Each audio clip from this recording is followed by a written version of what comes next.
Okay, so normally yeah. Where's my decibel reader? I think I have one up here. So normally we have our rule is we have an hour comment for each agenda item, and I think a lot of you signed up to speak. It would be very helpful when we do big items. We usually kind of jump back and forth between for and against. It doesn't work for this topic because there's not really a for and against. What I'm going to do is ask for different groups of folks to kind of put forward a speaker and sort of, so we don't use up a whole hour on one group of people and nobody else got to be heard. So if you kind of identify with a group of folks, maybe talk amongst yourselves and see if you guys kind of could agree, like a few folks that you want to put out there first. We're going to try and get to as many people as we possibly can. But, if you're here with a neighborhood group and you guys sort of know who you want to speak for you, if you're here with AMP and you kind of know who should go first, second, third, whatever, just sort of think about that so that we at least are able to hear from representatives from all the various groups on noise. Thanks.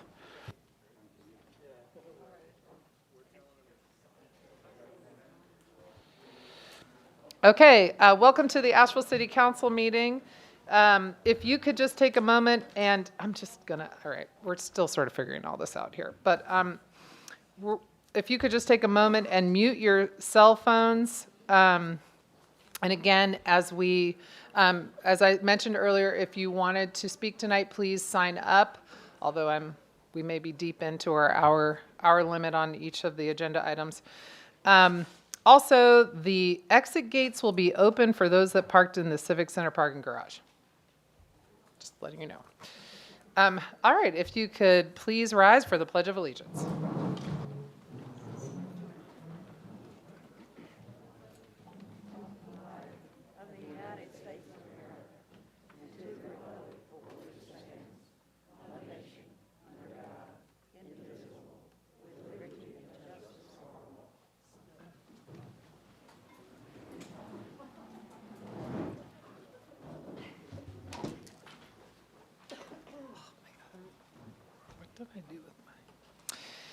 Tonight we do not have any proclamations, so I'll move on to the consent agenda.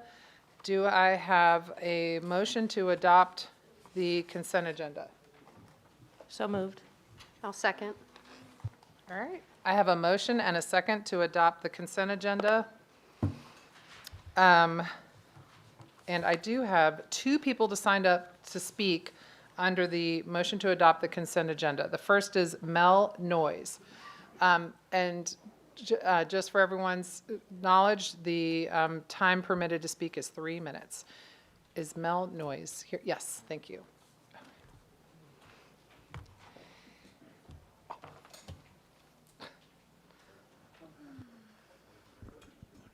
Good evening, City Council. First, I wanted to acknowledge that we are on the ancestral lands of the Cherokee people who were forcibly removed from their territory, residing in a city built by stolen people. I want to honor the descendants of all those ancestors who still experience the effects of modern-day colonization today.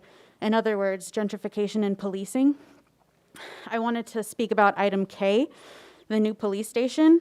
It seems about half of that $11 million is going to go to the police station. Members of the community demanded to defund APD by at least 50%.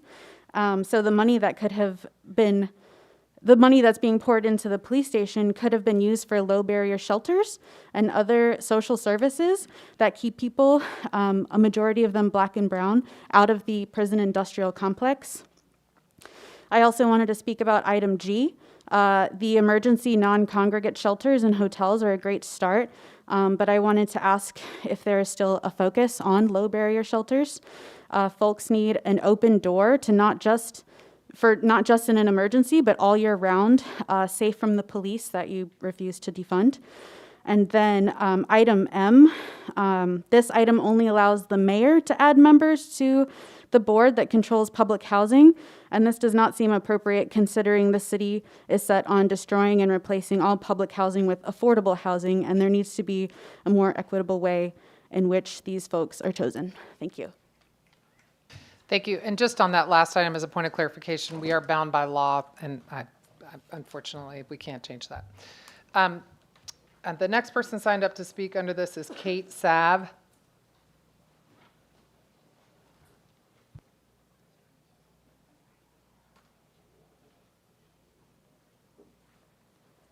Hi, thank you to the first speaker for the land acknowledgement. Yeah, I would like to just piggyback off of the sentiments that have already been made and say that consent item K is a blatant disregard of public opinion in the last year, which has been showing up loud, clear, and consistently to let the mayor and the city council know that more police is not community safety. And I believe that this issue is linked to the noise ordinance, as the noise ordinance, as I understand it, will specifically target protesters and dissent, and I don't understand what free speech in this country is meant to mean if both houseless folks who have nowhere else to go, as well as those who are expressing their discontent with the decisions made by this council, cannot express that freely in the streets. And I find it despicable that council has closed digital comment for this meeting at a time when the Delta variant is on the rise. Thank you.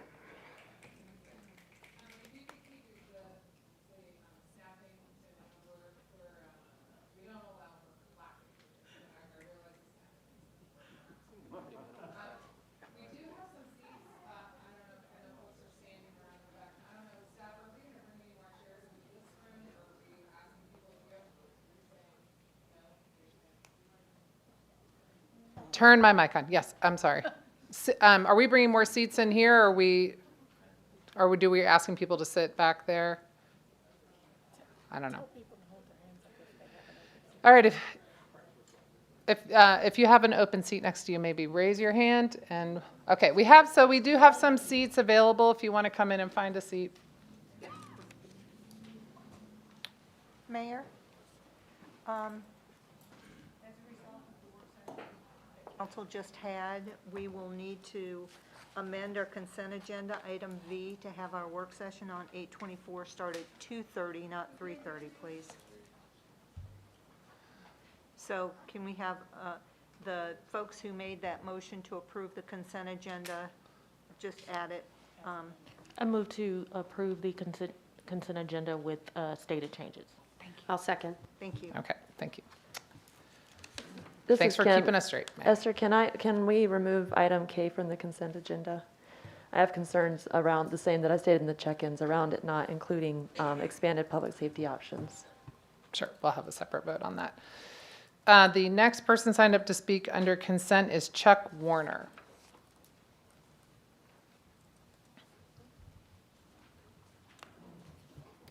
I wonder why the city council seems to give with one hand a nod to affordable housing and low-income people, and at the same time, take away more with the other hand. In particular, I'm referring to the tax increase. That is going to impact affordable housing. The landlords, they need to make a profit. Their property taxes go up, they will raise the rent, less affordable housing. It also impacts the poor with respect to food and clothing. The store owners have to make a profit, otherwise they go out of business. If they raise their prices to cover the taxes, that means more of the income of a poor person has to go to buy the same thing that they could buy before. So the proposed tax increase is ridiculous. I'm sorry, that's the word. It does not help the poor. It does not help affordable housing, and it hurts everyone here. Please don't do it. So just a point of clarity, the budget was voted on at our last meeting. So that's not on our agenda this evening, I'm sorry. Next person signed up to speak under consent is Abby, and I don't have a last name, sorry, Abby.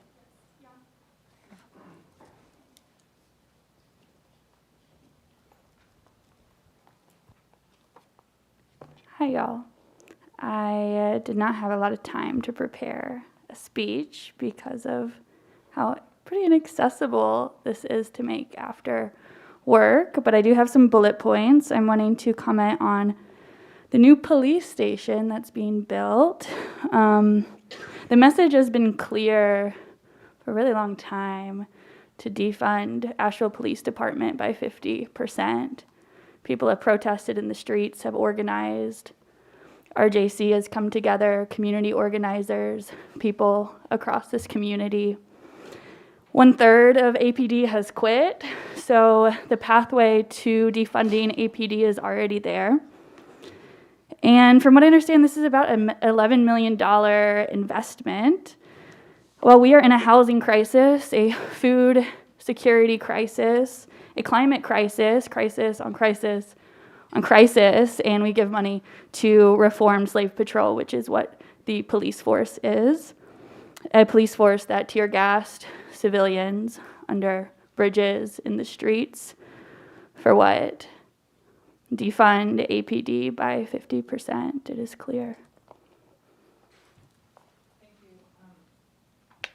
The next person signed up to speak under consent is Greenleaf Clark.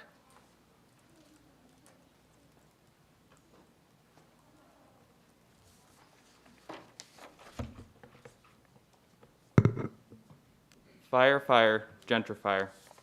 Our world is literally on fire. This month we've seen part of the Gulf of Mexico erupt in flames. We've seen wildfires in Oregon incinerate 10 times the acreage at the same time last year.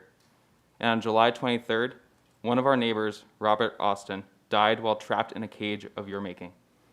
For the 4th time this year, your carceral system has now murdered a member of our community, right under the noses of the swarms of tourists who continue to kill us with COVID. In the face of this moment of crisis, you do nothing. Worse than nothing, you weaponize gentrification against us. You use FEMA money to break up the camps where our neighbors are residing. You arm the very cops who assault and harass us and pay them $31 million and more every year to fund their reign of terror. You peddle this crime wave propaganda that is steeped in classist and racially coded language, meant to justify an intensification of this police state. The people of this city are not dangerous. The state violence used to suppress it is. And we know whose side you're on. The city of Asheville continues its assault on everyone in the city who is not white and wealthy. Despite an entire year full of nonstop demands to defund the police by at least 50%, City Council is spending $11 million of our dollars to building a new police station on Broadway. Even though, because of our relentless resistance, over 1/3 of APD has quit, clearing a path for you to act on defunding and ultimately abolition. Even as the City Council ignores our calls for abolition, even as the City Council averts their gaze, even as you ignore our calls for reparations, and even as our neighbors are murdered in cages, you try to silence us. With more restrictive time limits on public hearings, with this noise ordinance tonight, by gentrifying the city to make us disappear. But we will not disappear, we will not go away. Those of us who exist in the undercommons, those of us who are impoverished and unhoused, queer and trans, black and brown, whom the city treats as disposable, we continue to be heard and calling the city out for what it is. Fire, fire, gentrifier. Thank you. The next person signed up to speak is Gillian Marr.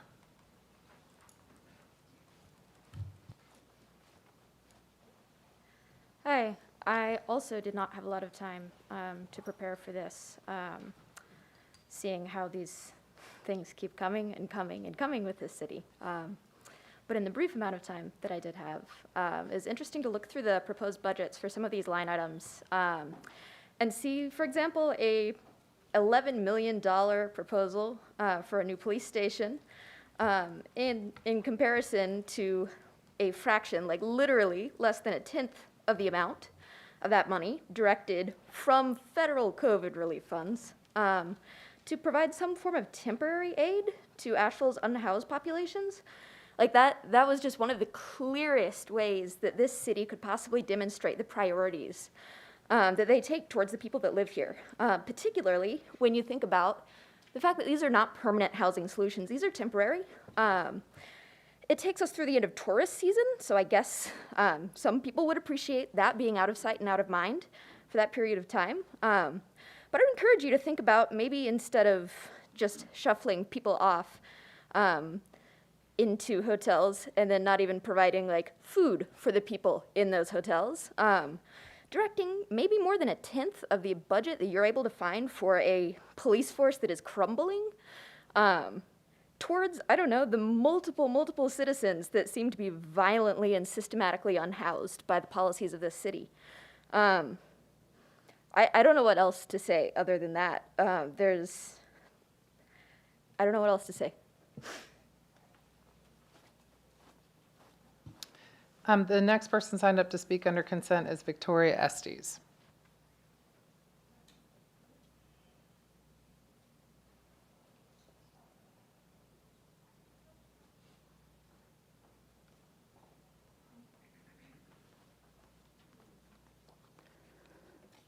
Hello, City Council. Unfortunate to see you again. I'll just begin. When I think of the job of a politician, I think of someone who's supposed to be a representative, someone who's supposed to be strong enough to put their biases aside and to listen to the community and make choices accordingly. However, being involved with Asheville politics has showed me that that is mostly not the case. Instead, it seems to be a handful of tone-deaf people with power that decide to make decisions that completely ignore the concerns of the community and instead cause direct harm, i.e. homelessness and poverty. As you know, the community has been pleading with you for over a year to defund the police and instead invest in programs that will provide true safety.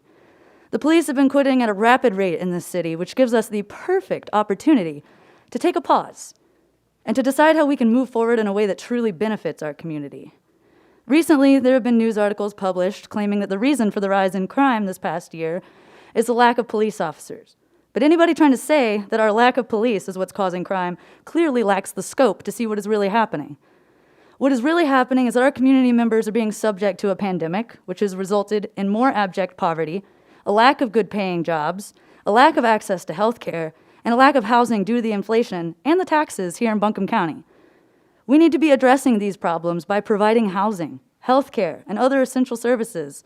What we don't need is a new police station, which we will struggle to fill. Your community has pleaded with you. Please do not continue investing in harmful, oppressive, and outdated institutions like the police. Please work with us instead to imagine a safe and equitable city that realizes the intersectionality between things like racism, poverty, health, and the climate crisis. Our community is filled with beautiful, brilliant, creative people who would love to help you transform Asheville. Put us to work. Okay, thank you. So we have a motion and a second to adopt the consent agenda without item K. And just to clarify item K, which I think a lot of the speakers have addressed, have been asked to clarify that this is a public safety station. It's primarily a fire station. And it will also house the Emergency Operations Center, which is used in the event of a, flooding or other weather events and other items. And it does include a police substation, but I just wanted to clarify that this is a multi-purpose station that we've been planning for some time now. So I just, if you want to add anything to that that I left out. No, Mayor, I think you covered it. This is to replace something that happened in 1975, and we have just taken a long time. And I do know that one of the main functions is to allow the response time to shorten for areas around Montford for fire response time, because it is not it's not what it should be. That's correct. So with that, council, we have a motion and a second to adopt the consent agenda without item K. All those in favor, please say aye. Aye. Aye. Aye. Any opposed? No, and I'd like to say. So this was without item K. Sorry, then yes. Sorry, apologies. Yes. Okay, well, yeah, we'll have a motion. Do you want to speak on item K? Sure. So the reason I'm voting no on item K is because it doesn't yet address all of our public safety needs. We need to diversify our public safety responses. We do have response issues in this location that need to be addressed, but we also have a priority need for our land use, and we have 911 facilities that need to be updated. We need to partner with the county on that. And we need to start working on community paramedicine. I don't see that in this proposal. Okay. So we had a unanimous vote, Maggie, on the first motion. We need a motion to adopt item K. Do I have a motion? So moved. Okay, do I have a second? Second. Thank you. All right, all those in favor, please say aye. Aye. Any opposed? No. Okay, thank you. So we've finished with the consent agenda. We have no presentations and reports under our agenda. I'm going to move into the public hearing. And the first is a public hearing to consider a resolution to permanently close a portion of right-of-way at 155 Thompson Street. Hopefully, this will be a quick item. We don't have anyone signed up to speak on this, and Jessica Morris is here to talk to us about this. Hi, council members. Jessica Morris, Assistant Transportation Director. And yes, you're right, this will be rather quick. The purpose of this presentation is to consider a right-of-way closure near the very end of Thompson Street. This was previously an extension of Thompson Street that is no longer used as a street. The city is actually the sponsor of this proposal, and we've been working with the property owner that's adjacent to this property. He's proposing to exchange this right-of-way closure with us to provide an easement for what would be the future, a future phase of the Swananoa Greenway. The property owner has also provided a water line easement within this right-of-way proposed to be closed. This is the general location near Swananoa River Road, or across Swananoa River. And let's see, this is a photo of the area. So behind that fence is the area that we're proposing to close. This is just another map showing where the future greenway would be, and in yellow is the right-of-way that we are proposing to close. Again, another map showing the overall Swananoa River Greenway. The red star is the location. And our proposed motion is for you to adopt a resolution to permanently close a portion of unopened right-of-way at 155 Thompson Street. I will open and close I'm sorry, does anyone have any questions first for Ms. Morris? Okay. I will open and close the public hearing since no one signed up to speak on this item. Is there a motion to adopt a resolution to permanently close a portion of unopened right-of-way at 155 Thompson Street? So moved. Okay. A second. All right, we have a motion and a second. All those in favor, please say aye. Aye. Any opposed? All right, thank you. Thanks. Next, we have 66 Longshoals Road. This is a two-parter. We've got a Luigi grant, it looks like first, or a land use incentive grant. Yes, the Luigi grant. And Paul D'Angelo is here to speak on that. And then Shannon Tuck will handle the zoning. You're looking like you're not sure if you should come up. Come on up. Okay, good evening, everybody. Paul D'Angelo with the City of Asheville's Community Development Division. Good evening, Mayor, Vice Mayor, City Council, and City Management. Here tonight to talk about a land use incentive grant for 66 Longshoals. We have partnered with Millstone Management. They've applied for a land use incentive grant for the development at 66 Longshoals per the Luigi policy that was adopted last month on June 22nd, 2021. The development consists of 86 rental apartments with 17 of the homes, which is 20%, serving individuals and families earning at or below 80% of area median income, with half of those at or below 60% of the area median income for a minimum of 20 years. Project is on a 2.85 parcel located in the Asheville city limits on 66 Longshoals near Biltmore Park. The project, as presented to staff, meets the requirements of the Luigi policy, per the Luigi scoring matrix, and based upon the policy, the project receives 30 points for affordability, 20 points for location, 20 points for energy efficiency, including solar panels, and an additional 10 points for building in a non-qualified census tract. This is the first Luigi application we've had that is taking advantage of solar panels for the common space, and also in a non-QCT, which is a census tract where at least 50% of the individuals or families are above 60% of the area median income, and also the poverty level is below 25%. So a higher opportunity census tract by Biltmore Park. The proposal offers those affordable housing units, 17 in total, again with half of them accepting vouchers, and meets the council goals of quality affordable housing as well as an equitable and diverse community. And regarding fiscal impact, the city property taxes on this parcel currently receive about $6,605 annually. Under the estimated tax value of approximately $14.5 million post-completion, The annual city property tax will be approximately $58.5 thousand. The difference is nearly $52,000, which would be granted to the property owner annually after payment for 16 years. For 16 years and 17 affordable units at or below 80% AMI, again with half of those at or below 60% AMI, with the acceptance of housing choice vouchers and rental assistance.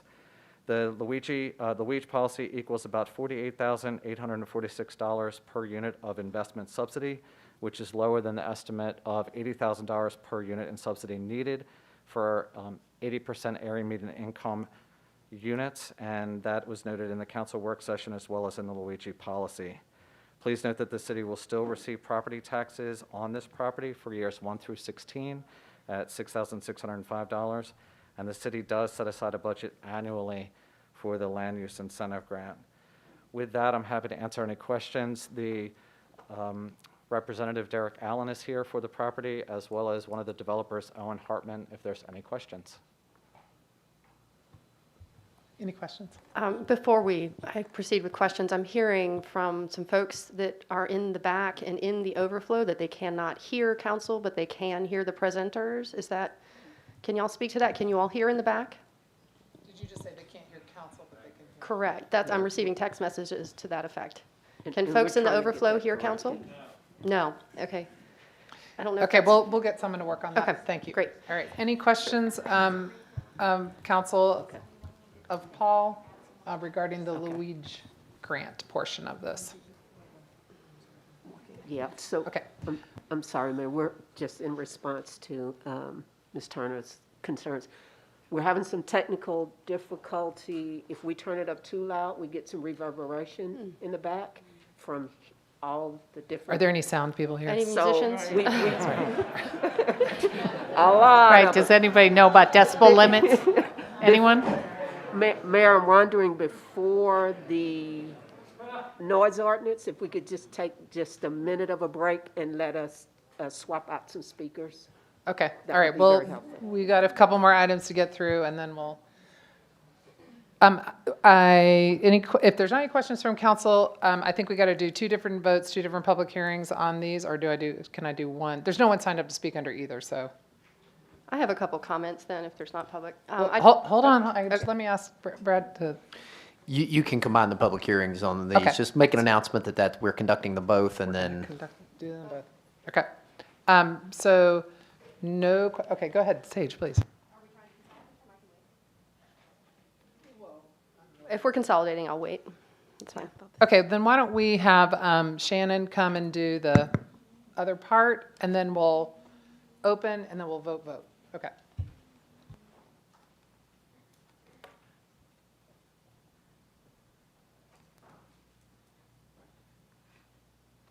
Paul, you need to stay like really close. You're just like running away. See?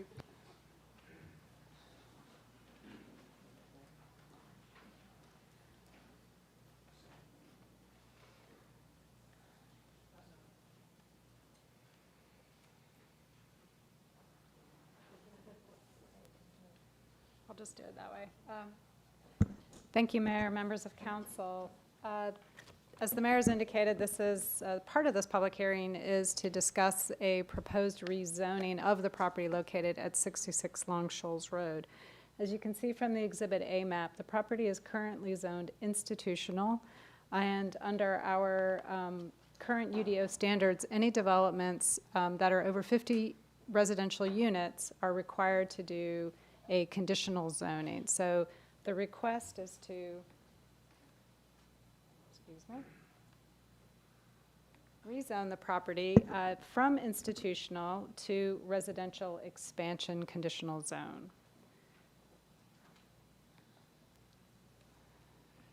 You can see from the attached Exhibit B aerial image, the property is largely undeveloped. There is a single residential structure located there in the center of the property. This is a little bit of an outlier along the corridor. The corridor is predominantly commercial or high-density residential. You can see to the west or to the left on the screen is a commercial establishment. To the north, that large campus is the T.C. Robertson High School. And to the east is a It looks like a residential structure, but this aerial image is slightly outdated. That property has subsequently been redeveloped to a small commercial center. Across the street is the Lake Julian Recreation Area. The proposal is for a moderately sized multifamily, multi-story residential development, 87 units. The future land use map designates this property as urban corridor, and the urban corridor designation calls for exactly that, higher density, multi-storied or mixed use development, mixed use or multifamily development. So a change to the future land use map will not be required.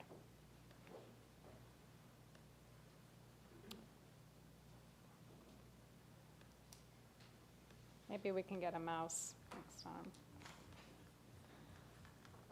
So scrolling down to the Exhibit D is the site plan for the property. The development proposes 2 buildings, 2 multifamily structures. 87 units are distributed in these 2 buildings. The front building, Building A, is located on Longshoals Road, so it will have a presence or be oriented to Longshoals Road. And this is what we call a 3-4 split. It's 4 stories from the front, standing in front of the building on Longshoals, 3 stories from the back. Building B, at the rear of the property, is,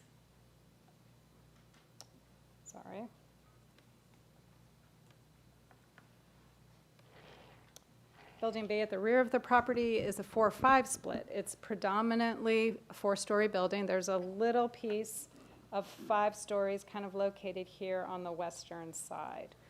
Also included in the project is approximately 125 parking spaces, and that's provided through a combination of surface spaces as well as some individual garages, both as part of the building and then also some freestanding garages, as you can see in the center of the property. The project also supplies sidewalk throughout, so there's a variety of pedestrian connections. And if the Buncombe County School Board is amenable to this, the applicant would like to provide a connection from the development to the T.C. Robertson High School at the rear, and this is listed in the B1 conditions for the project.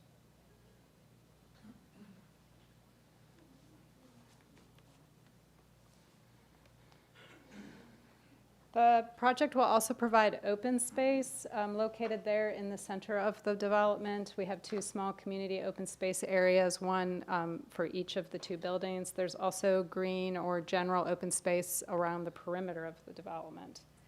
This project will also comply with the tree canopy preservation ordinance. The elevations for the project kind of help provide a little bit better character for what to expect with this project. You can see apologize. There we go. On the lower right-hand corner is the 4-story elevation that would be visible from Longshoals Road. The upper left-hand corner is the elevation from the back. This is Building A. So you can see that 4 stories in the front, the 3 stories in the back. And then scrolling down, we have Building B, which is the larger building in the rear. And you can see that it's a predominantly 4-story building. This elevation is the elevation that you would see if you were standing in the center of the parking lot looking back at the building. It's the south elevation. And that is that little piece of 5th story that gets tucked under for the garages.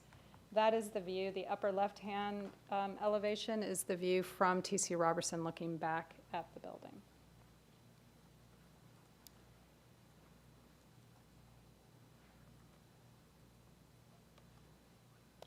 And then we have a perspective image that shows the project at the entrance on Longshoals Road, sort of looking back at the corner, so you can kind of get a better sense of the proposed character of the building and the overall mass and scale with those 3 to 4 stories.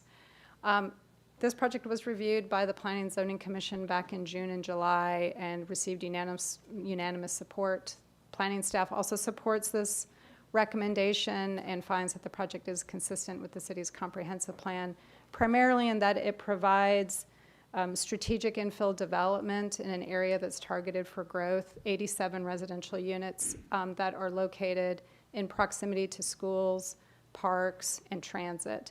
And as you heard earlier from Mr. D'Angelo, 20% of these units are also set aside as affordable. So it's not just housing that's in strategic area, it's affordable housing also that is strategically located.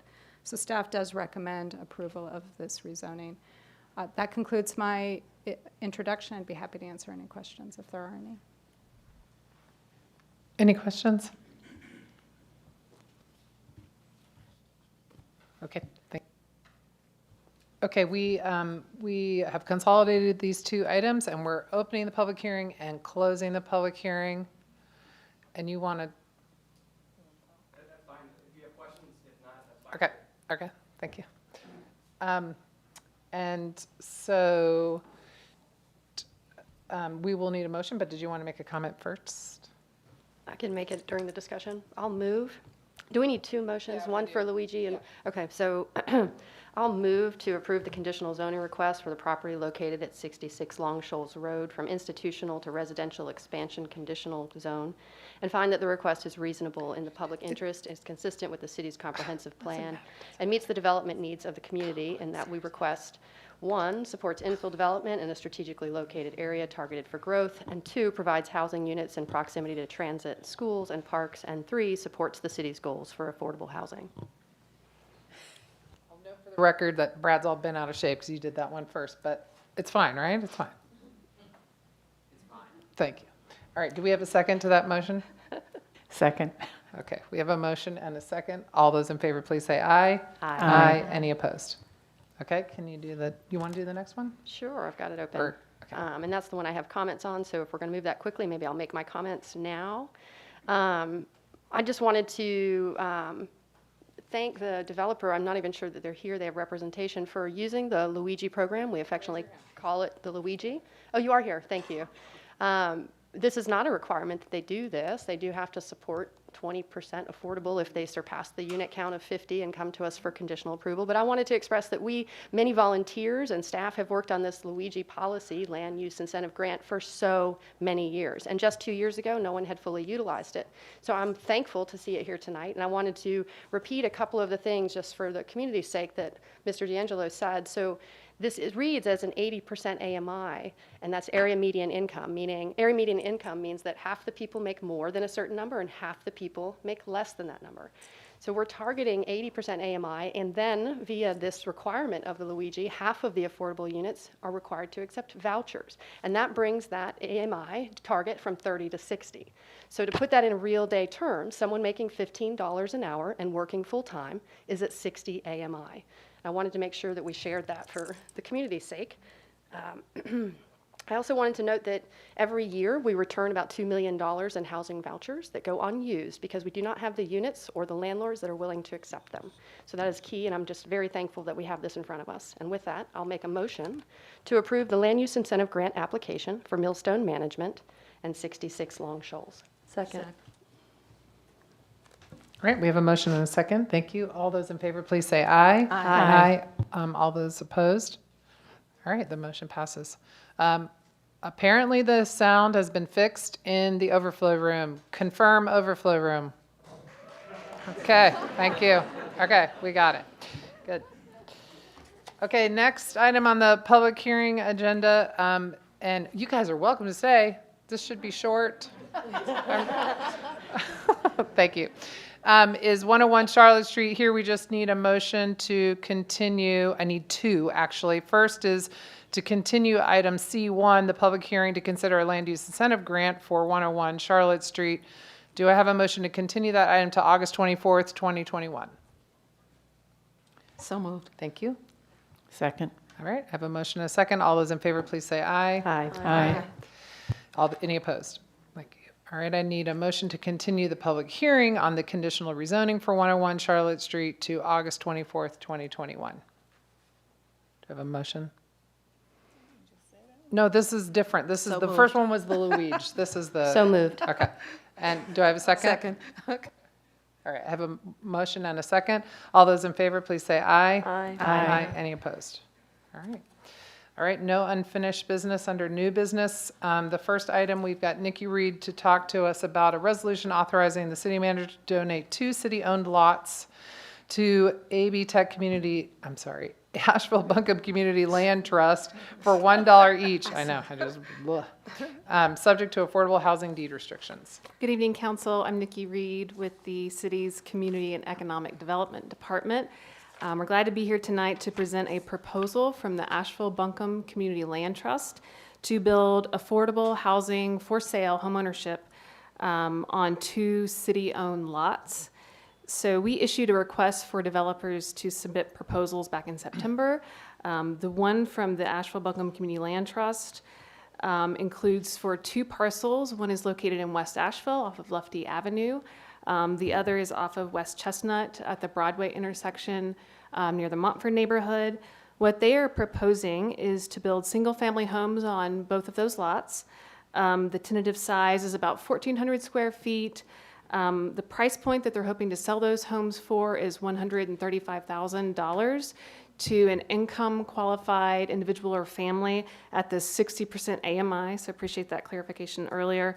They hope to begin construction and be completed in a 12-month time frame after we close on the sale of that land. With that lower purchase price, that also requires a subsidy up front, and they're asking the city to donate those lots to the land trust for $1.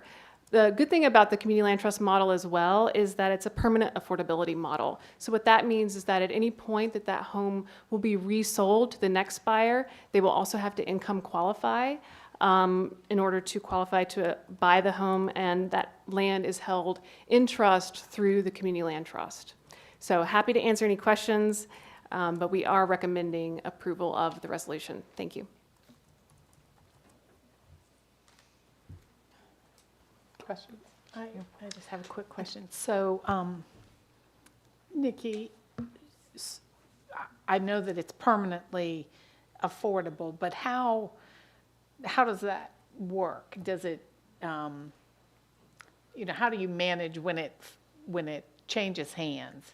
How is that all? I know it's deed restricted, but like, does that mean the owner can't sell it for anything above what they paid, or is there an inflation factor? So I can try to answer, and I regret that the executive director of the ABCLT Land Trust, they're not here tonight, but I will try to do my best.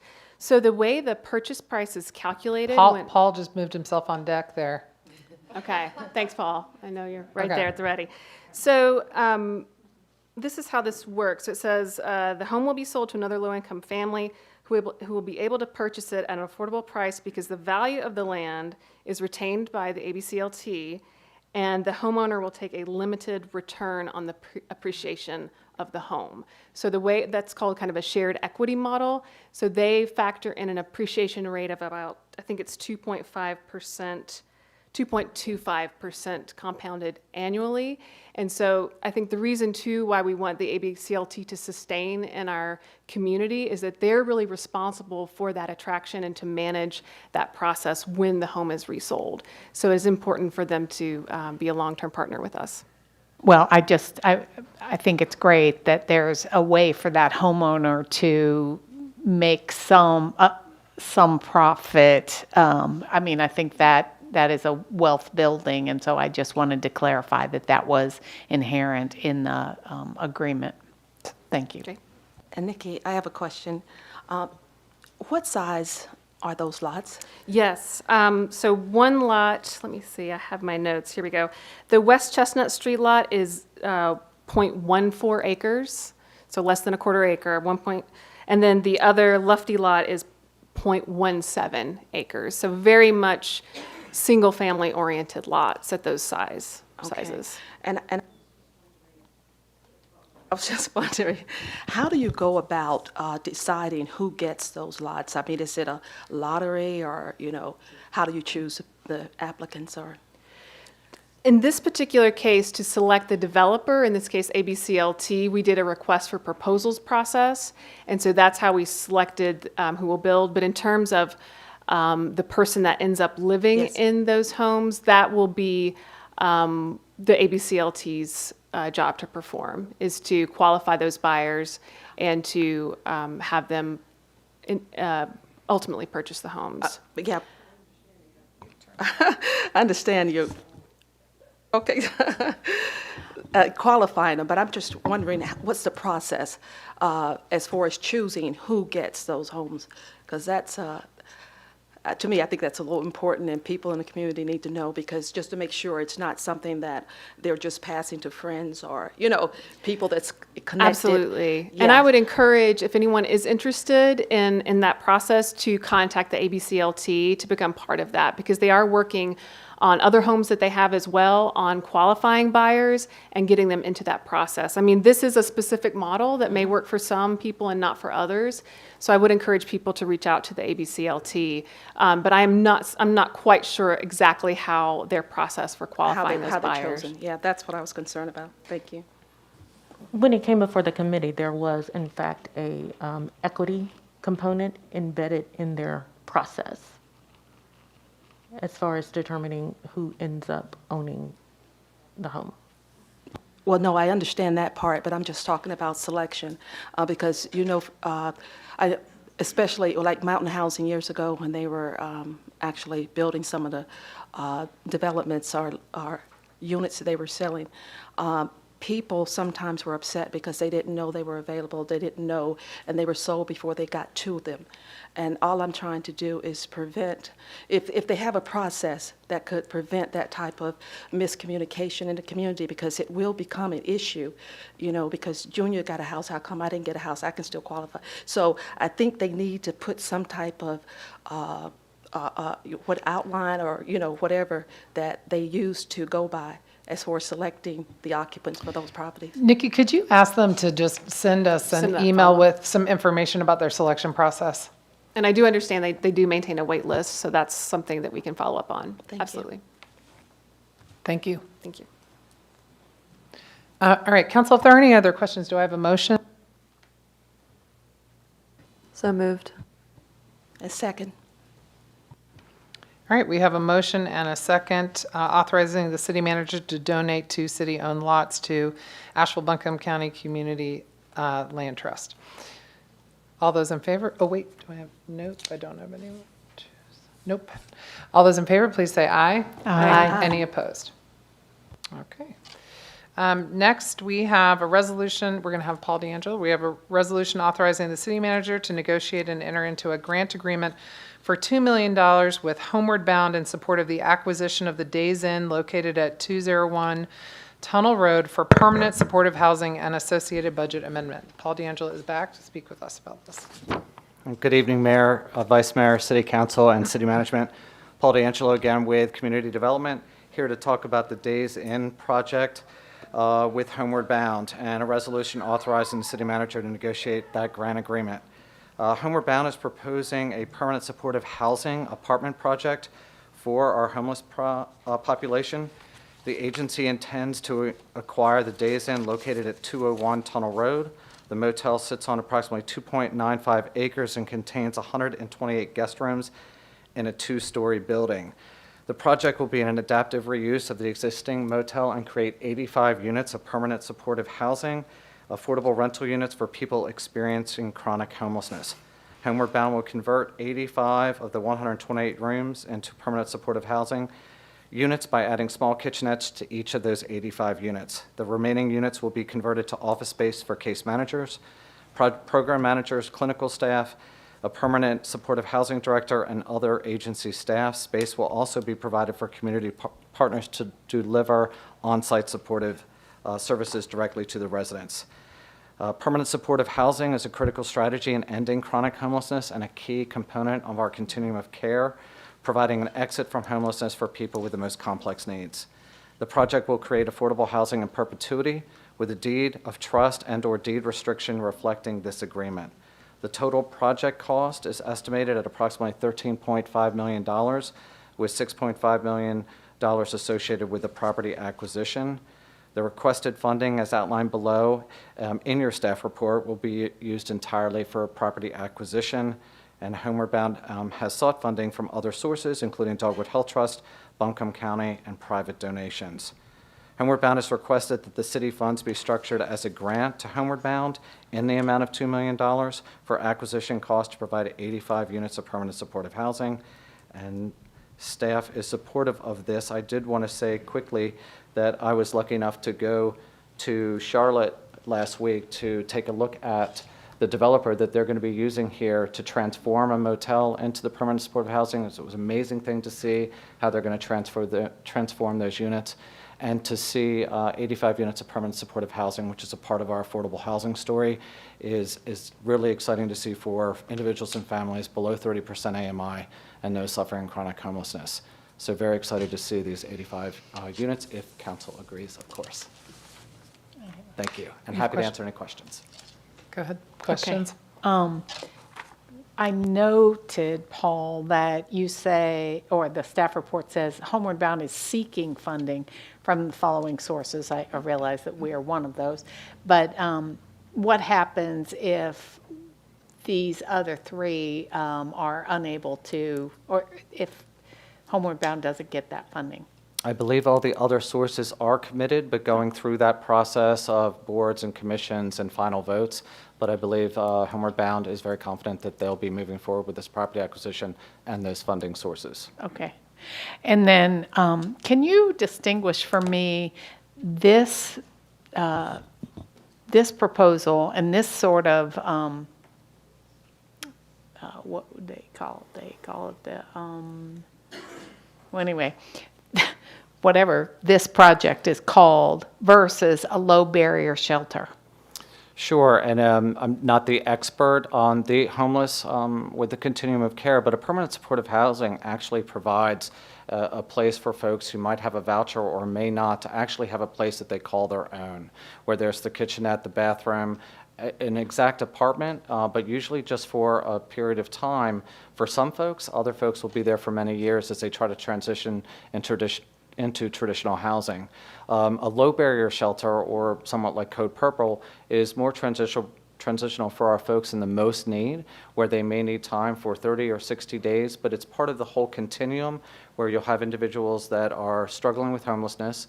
Some will be able to go to permanent supportive housing and move on to eventual their own housing.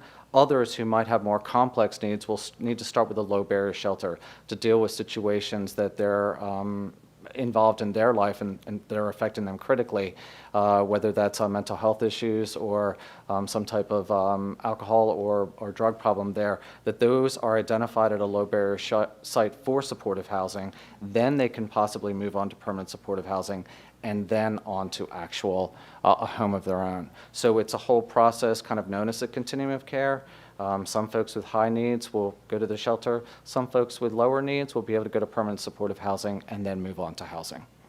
So some people could go directly into this. Others may start in a low barrier shelter and then either move to another kind of housing, or they could move into a Homeward Bound kind of situation. So it's kind of a different need. Correct. It's not the same. I mean, you wouldn't typically think of it as the same group of people. Correct, and there's an assessment, a coordinated entry where individuals and families could be assessed, and again, some with higher critical needs, some with less needs that might be perfect to go right to permanent supportive housing. So that coordinated entry and assessment is very important. And importantly too, it's a voucher-based program, so there's operation costs are self-sustaining, hopefully, as well. So it's a different model in that respect. That is correct. Usually the permanent supportive housing might have what's called project-based vouchers designed from the Housing Authority, so it comes with that subsidy that's needed for operations cost. This is Kim. I just wanted to express gratitude. Seeing a hotel use converted to permanently supportive housing on a transit denser corridor, close to groceries, close to jobs. And I have a hopeful future that if we take better care of each other and the planet, that we could see even different kinds of housing in that location. I'm really hopeful and I'm grateful for the partnership. I would just chime in. I think this is the second time I've seen a partnership between the city, the county, and Dogwood, and I think these partnerships are key to the success of all of our housing programs, and I wanted to I appreciate what Councilwoman Whistler was saying. This is like one cog in the wheel of getting people permanently housed and out of dire situations. So I personally am thankful for this project to be in front of us tonight and to be moving forward. there's no other questions, I'm happy to make a motion.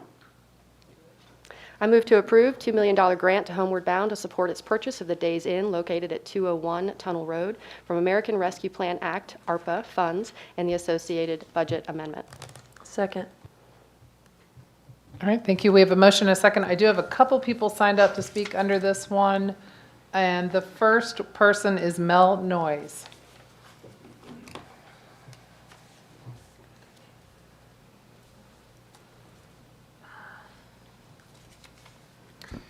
I'll make this really short. The $2 million for the Days Inn project could have been higher if you didn't prioritize the police station. They needed $7 million altogether, but it's clear in a lot of ways that you'd rather police their clients than actually help them in fundamental ways. So my only opinion is that you could have given them more money instead of cops. Thank you. All right. Okay, thank you. They do have other funders, but do we have also the other person signed up to speak under this is Sherry Warner.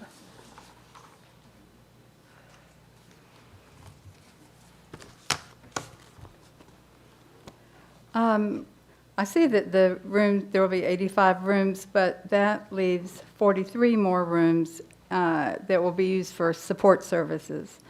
So does that mean that that homeless from all over town will be coming to this facility for services, or is it only for the people that live there? To clarify, this is this facility is regional in nature. So someone, if they are experiencing homelessness in Henderson County, theoretically they could gain entry to this facility. But this is a long-term facility. This is not. This is for permanent housing. So it's for folks that go through Homeward Bound. They have an application process and they bring in clients that they will serve at this facility. So all 43 of those other rooms are used just for the people at this Homeward Bound plans to locate their offices there. So I know that that's what I was thinking. Right. So it's going to house, I can't, maybe between 40 and 50 employees, not house, I mean office space, provide office space for 40 to 50 employees there. Well, I was just thinking that if homeless come from all over town, that would be a lot of people just that don't have a place to live. They're there for services that are just hanging around. And then there's a methadone clinic right down the street that causes a lot of that to begin with. So I wanted to make that comment. And you answered the one about how they were going to support themselves, sort of. But they say their expenses will be $1,214,262, and their revenues will be about the same. So, are they really anticipating being able to pay for themselves? Ma'am, I think in general this is public comment. It's not necessarily discussion, but we do have. If you do just state your questions, we may have someone here from Homeward Bound. We do. Or Paul may be able to speak on it. But if you'll just finish, and we'll see if we can get any other questions answered. All right. And helping the homeless is not the same as helping rent delinquencies for working people laid off because business is closed because of the virus. Is there a way to see how these funds are going to be spent? Mayor, we do have Mary Switzer here, the Executive Director of Homeward Do you Bound. want to address that? Yep, thank you. If you'll just introduce yourself, please. Yes, hi, I'm Meredith Schweitzer, the Executive Director at Homeward Bound. I would like to address the questions that you just had, and hopefully I can remember all of them. Just to articulate and to emphasize that this is permanent supportive housing, so this is not any type of sheltering model. It's going to be very different from other programs in the community. Ideally, that individuals who will be moving into this particular housing development can stay there and age in place. This is a model for those who don't have other resources in our community, those who have been unsuccessful because they haven't had the supportive services that they've needed. And when I say supportive services, I'm talking about food support, behavioral health support, treatment services, things like that. We will also have on-site medical care for those who are medically fragile. So I just wanted to clarify that this is, again, a particular model for those who've not had success in other models in our community. It's 85 units because we have, as I think someone on the council had mentioned, we will have the bulk of our staff who are going to move on site to provide the majority of those services. We will also have partners. I think we have about 15 to 20 partners who will be on site to provide that type of support. So hopefully that answers the questions and clarifies Thank you, Ms. some of the Switzer. concerns. Okay, thank you. Okay. All right, so we have a motion and a second. We do have a motion and a second. I just got more question. All right, any further comment? All right, all those in favor, please say aye. Aye. Aye. Any opposed? Okay. Okay, now the moment you've all been waiting for is here. I'm thinking what we need to do is take a break, and just breathe. Don't everyone run away. And I want, if you would please, all those that seated, I want to see a couple people up here so we can organize. Because we have, if you provided us with a PowerPoint presentation ahead of time, and I think there's 4 of you, huddle up here. If you ceded your time to Rick Freeman, that's fine. I don't need to see you, but Rick, wherever you are, I need to see you. If you ceded your time to Julie Snyder, I don't need to see you, but I need to see Julie. And if you otherwise, and Andrew, Andrew Fletcher, if you could come up, and anybody else who feels that they represent a group, that would be helpful to me if you could come up so we could just get this list organized. I got 5 pages, and probably they've got another page or something. Do they have another page? Okay. All right, so let's take a break for 15 minutes, and all those other people huddle up here with me, and let's figure out how we're going to do this. Everyone on council did get a chance to participate in the noise demonstration, just to let you know, so that was helpful. We're going to begin this next item, the noise ordinance. We're going to begin with Ben Woody making a presentation for us to try to get us centered. We are really appreciate, and before we do that, we are going to acknowledge our Assistant City Manager, Richard White, who I'm calling out. If you'd stand up, Richard. Yep. This is Richard's last council meeting before he goes off to Carborough to become their new town manager. So well deserved, Richard. Thank you so much for your service. All right, so Ben Woody is going to kick this off, and then we will go from there. Good evening. Thank you, Mayor, members of council. I appreciate the opportunity to come, as you kind of said, ground the conversation, or at least share a little bit of information.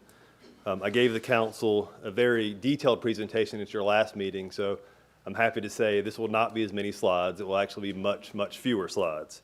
But I do want to go over a couple of things that I think are important in the ordinance, and probably things that will come up as topics tonight. So, and I'm going to, over the next 2 slides, I'm going to address 8 topics. These are the principal 8 topics that came up during the public engagement. So again, I just want to show council each of those topics and what's proposed by staff in the draft ordinance to address those topics. So one thing that we have a lot of in Asheville is construction. Construction in the city of Asheville is limited to certain hours. That's 7 a.m. to 7 p.m. Monday through Saturday. If construction occurs outside of those hours, it needs what's called an after-hours permit. That remains in place for this ordinance. However, if construction does create a noise issue, there are increased penalties that can be levied to remedy that situation. So again, the penalties, such as increased fines and stop work orders, could be applicable.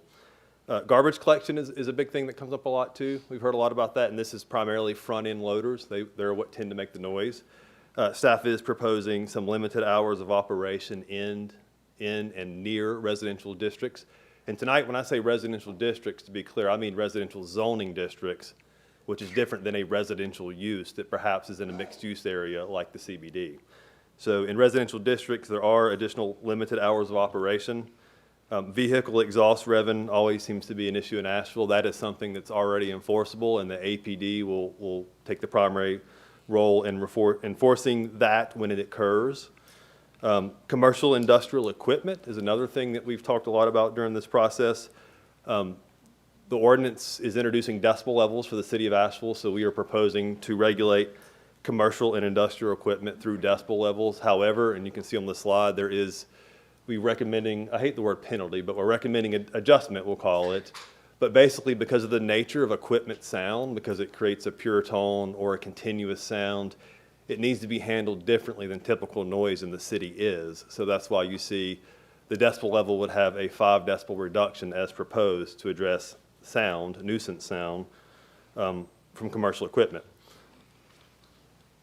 Next slide, you can see over amplification. Again, the ordinance proposes decibel levels to deal with not only over amplification of music, but for anything for that matter. So again, we'll show a slide in a second, but previously or historically, Asheville has not had decibel levels. Many cities do, so this is the introduction of decibel levels to address commercial sound in Asheville. And real quick clarification, just want to make sure everybody understands, that's sound that originates from commercially zoned property. So, and we'll talk about this in a second, if sound is occurring in public space, such as a public park, a right-of-way, things of that nature, it's subject to the noise disturbance standard. And I'll show you a slide in a second that kind of lays that out. Again, fireworks have been a big topic for us.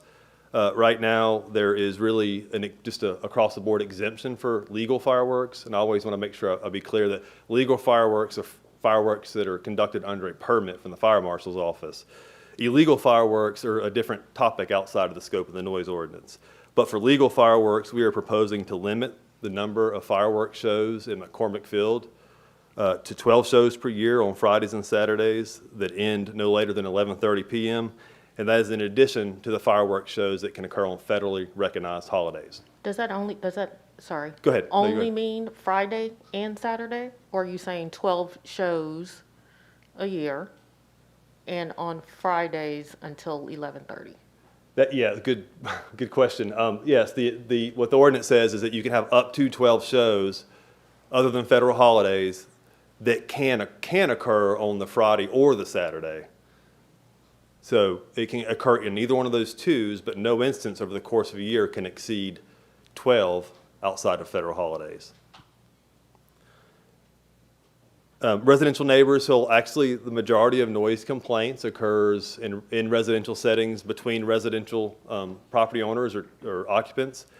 We are proposing to use the noise disturbance standard to address residential noise complaints. That happens a lot of times in multifamily apartments, areas that may not have air conditioning, for example, so windows are open. So again, we don't want to chase residents with a decibel meter. We'd like to be able to address that through the noise disturbance standard and try to provide education and ways to problem solve what's actually causing the noise issue in the residential area. I have a question there. Yes. So there's no cost for the permit, right? Sound exceedance permit. There's not a determined cost now, and I'll talk about the sound exceed. I have a slide for that actually, and I can get into that as well. Okay, I just wanted to know if there was a cost associated with any type of impact analysis or any type of mitigation plan. So if the city established, and we haven't done that yet, but we probably should establish a fee for the sound exceedance permit, but that's generally based on whatever the amount of time staff needs to process that permit. So it wouldn't be an exorbitant fee or a way to create revenue or anything like that. I was just wondering if any additional costs if a person has to get the permit because they're going to hold 30 or more events, then it requires them to do a certain level of study, an impact study. Oh, correct. And I'm wondering if there's any additional cost outside of the fee whenever we decide the fee. Yes, if I can get back to that in that slide, I'll give you a good answer on that. And then finally, dogs and animal noise, barking noise is now also handled by DSD, so we're on that one too. That'll be handled in the Animal Services Ordinance, and there's already some provisions in place to do that. So that's just the background. Again, there's several topics that we're trying to address in this revised ordinance. Just want to reiterate, just want to kind of make sure everybody is clear on what applies where. If the sound originates, so it really matters where it comes from, if it originates from public space, which is land owned by the city, and it's defined that way, rights of way, or in residential zoning districts, it's subject to the noise disturbance standard. If the sound originates in a CBD, commercial, or industrial districts, which is everything except residential, it's subject to a decibel standard, an objective standard. So so the one thing that everybody in this room agrees on is that they don't disagree on, or that they don't agree on this table. So that is I'll say that, the one thing they agree on is they don't agree on this table. So there's, you know, a lot of discussion over decibels. I want to say staff has worked in good faith to try to find balance in these decibels and our recommendations. You'll probably hear a lot about decibel levels through the course of the night. And so what you see on this slide, just to orient everyone to it in the room, is the blue text, so the blue font. You see, for example, Central Business has daytime of 75, nighttime of 70, and late night of 65. That is the public safety recommendation. So in that blue text, you see what public safety recommended at their meeting earlier this year. The black text that has a strike through it is the original staff recommendation. So what you're able to see on this slide is the difference in public safety's recommendation versus the staff recommendation, and we just want to be up front and make sure everybody can see those differences that exist in the decibel levels.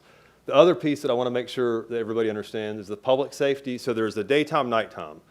So at nighttime, the decibels drop, and you're assuming that things get quieter at nighttime. The public safety recommendation has nighttime as beginning at 11 p.m. Monday through Thursday and 12 a.m., so midnight on Friday and Saturday. The staff recommendation has nighttime beginning at 10 p.m. Monday through Thursday and 11 p.m. on Friday and Saturday. So there's an hour difference in the time between public safety's recommendation and staff's recommendation as well. And the last thing, I want to draw your attention to the red font you see on that chart. If the council decides to move forward with a public safety decibel recommendation, staff would ask you to consider including a penalty or a subtraction of decibels when that is measured in a residential district to make sure we provide some sound level protection in residential districts. And again, when I say district, I mean a zoning district, not a land use.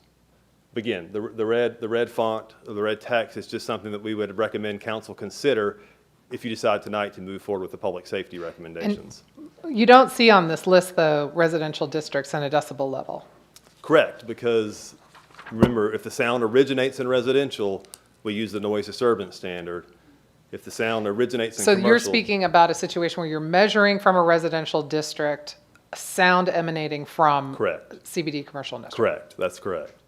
And just to be clear, again, and I'm glad you said that, it's an average, so it's not just because the meter hits 78 one time, that's not the decibel. It averages over a minute, so it takes the peaks and the lows and the highs, and then we measure where we get the complaint, where the sound's received. So we don't go stand on somebody's sidewalk outside their front door, we go to where the complaint comes from. And so how does the draft ordinance differentiate between typical sound and continuous sound produced by mechanical equipment? Yep, so that's a good question. So in a way to look at that is the nature of the nature of continuous sound or pure tone is that it's constant. So it can have effects on people because it never goes away. So it's a sound that's constant and 24/7. If we set decibel measurements or decibel levels, to deal with sound, typical sound throughout the city. So whatever that may be, sound that's emanating from businesses that's more typical, that's probably fluctuates in decibel levels and times and days, those would never be at a level that you could properly address continuous sound or pure sound. So the reason we've added the penalty or the subtraction for pure tone and continuous is to try to set that decibel level in a way that we can have a tool to address pure tone or continuous sound when it becomes problematic. So can I jump in again? I know you're in the middle. Yeah. Yep. So I've had conversations with, I live in Kenilworth, and so I have neighbors, especially on the westernmost portion of Kenilworth. And from, I believe it's Mission, not quite sure, there is a constant mechanical sound. So I took a stroll at 7 in the evening, drove by again 3:30, and then I took a walk at 4:30 in the morning. I will say the time at 4:30 in the morning would be unbearable for me. Yeah. And it's interesting, from the sound was even louder at times for homes that were technically farther away but higher. So if we wanted to say, I hate to use the word penalty, but if we wanted to, say, use the staff's recommended number, I believe CAN is recommending something around 45, but I understand that the ambient sound level in the city is actually at 52, and 45 might be next to impossible. Could we do 65 minus, I guess, this 5 to get to 52? No, Yeah, wait, wait. yeah, if you did the. 57 57, minus. that's correct. If you did 57, you took the 5 decibel continuous sound subtraction, that gets you to 52. So if that were changed to 7 decibels, for example, it would get you to 50. I will just comment generally that I think in addressing continuous sound, you can probably look at a lower decibel level overall. I don't believe, staff's recommendation would be, I don't think we want to set something like 45 to try to address typical sound in the city. I think that's too low, and that's lower than the ambient sound in the city. Would 50? And Antoinette, to clarify, the staff's recommendation regarding continuous sound in residential neighborhoods would be the 57 minus 5 Correct. because it's a continuous sound. Correct. Okay, so that is already included in the staff version. Correct. Yep. Ben? Yes. You and I walked around Kenilworth and visited homes and et cetera. Would that 52 have caught the issues that we heard? You had the machine, I don't recall. I think it would, there are some it would catch probably, yes. There are some that would, I don't know if it would. I will say one thing in full disclosure. We have taken more than 120 individual measurements in this city, all times of day, all days of the week, but I haven't been out there at 4 in the morning. So, yeah. So I think that when you, it could be problematic at 4 in the morning. So I'll follow up. I noticed that there is a late night time frame, but only in Central Business District. I'm wondering if it's been contemplated to also have a number, say, on commercial that abuts residential, so that you can narrow it even further between 2 and 7. You could do that. Yeah, the late night is a tool that council could use to try to address that type of issue.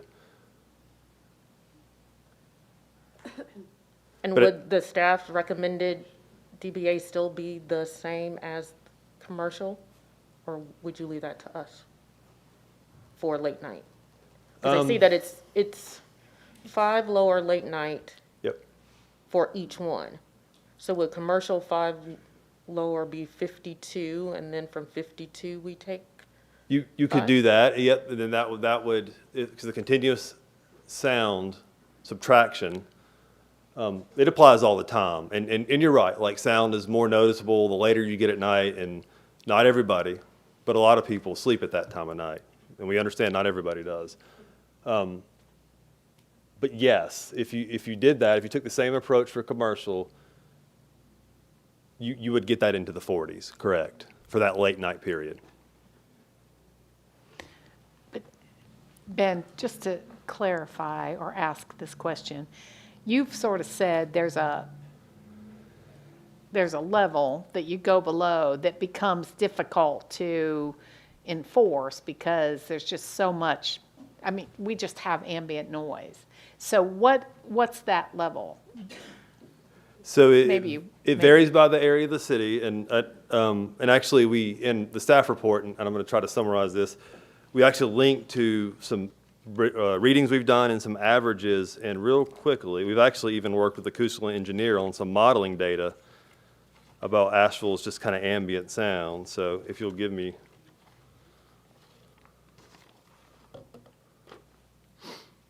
So what we tend to find in commercial districts is we find ranges between 52 and sometimes as high as 60.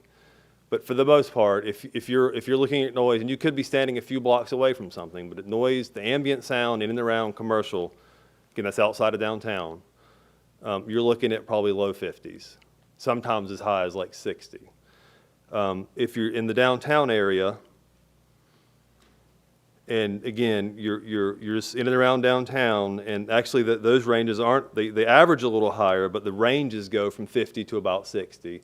So I would submit that in Asheville, unless you're standing in the middle of a really quiet residential area where there's nothing around, we tend to have ambient noise around 50 or a little bit higher. Now, granted, I haven't done enough 4 a.m. reconnaissance yet, but that is, you know, between 7 a.m. and 11 p.m., midnight, those are the kind of ambient sounds you're going to find in Asheville. That's why it's difficult to get just the overall measurement below anything low 50s. Can I ask a follow-up question then? Because I also attended the noise, I don't know what you called it today. Experiment. Sound demonstration, yeah. Sound demonstration. So if the ambient noise throughout commercial districts is hitting as high as 60, and then today we had the Dr. Ickelheimer, I believe his name is, who has studied noise or sound his whole life, and he said a 3 decibel increase is barely noticeable, but becomes noticeable. Yep. And a 10 decibel increase is basically a doubling of sound. So if 60 is the beginning point, then 70 is double 60. Correct. Is that right? Yep. So- Doubles the volume you perceive of the sound, yes. Okay, so then if we're saying there's an ambient noise of 60, but you don't necessarily notice the uptick to another 3 decibels, so 63, but now we've got continuous noise at 57, I'm getting a little lost on if that's possible. So what you have to do, like the process that we have to use as staff, is we usually have to go out there and try to get decibel readings when the activity is occurring. And then we have to go back at a different time, and we do this, and then go get a reading when there is no activity, when there is just the ambient sound. So what we're really trying to do in terms of managing this is what's the ambient sound, what is the activity contributing to that ambient sound, and I think you kind of use that as a basis for having a conversation with somebody if you need to have a conversation with them. Again, the goal is compliance. The goal is not to be punitive with this.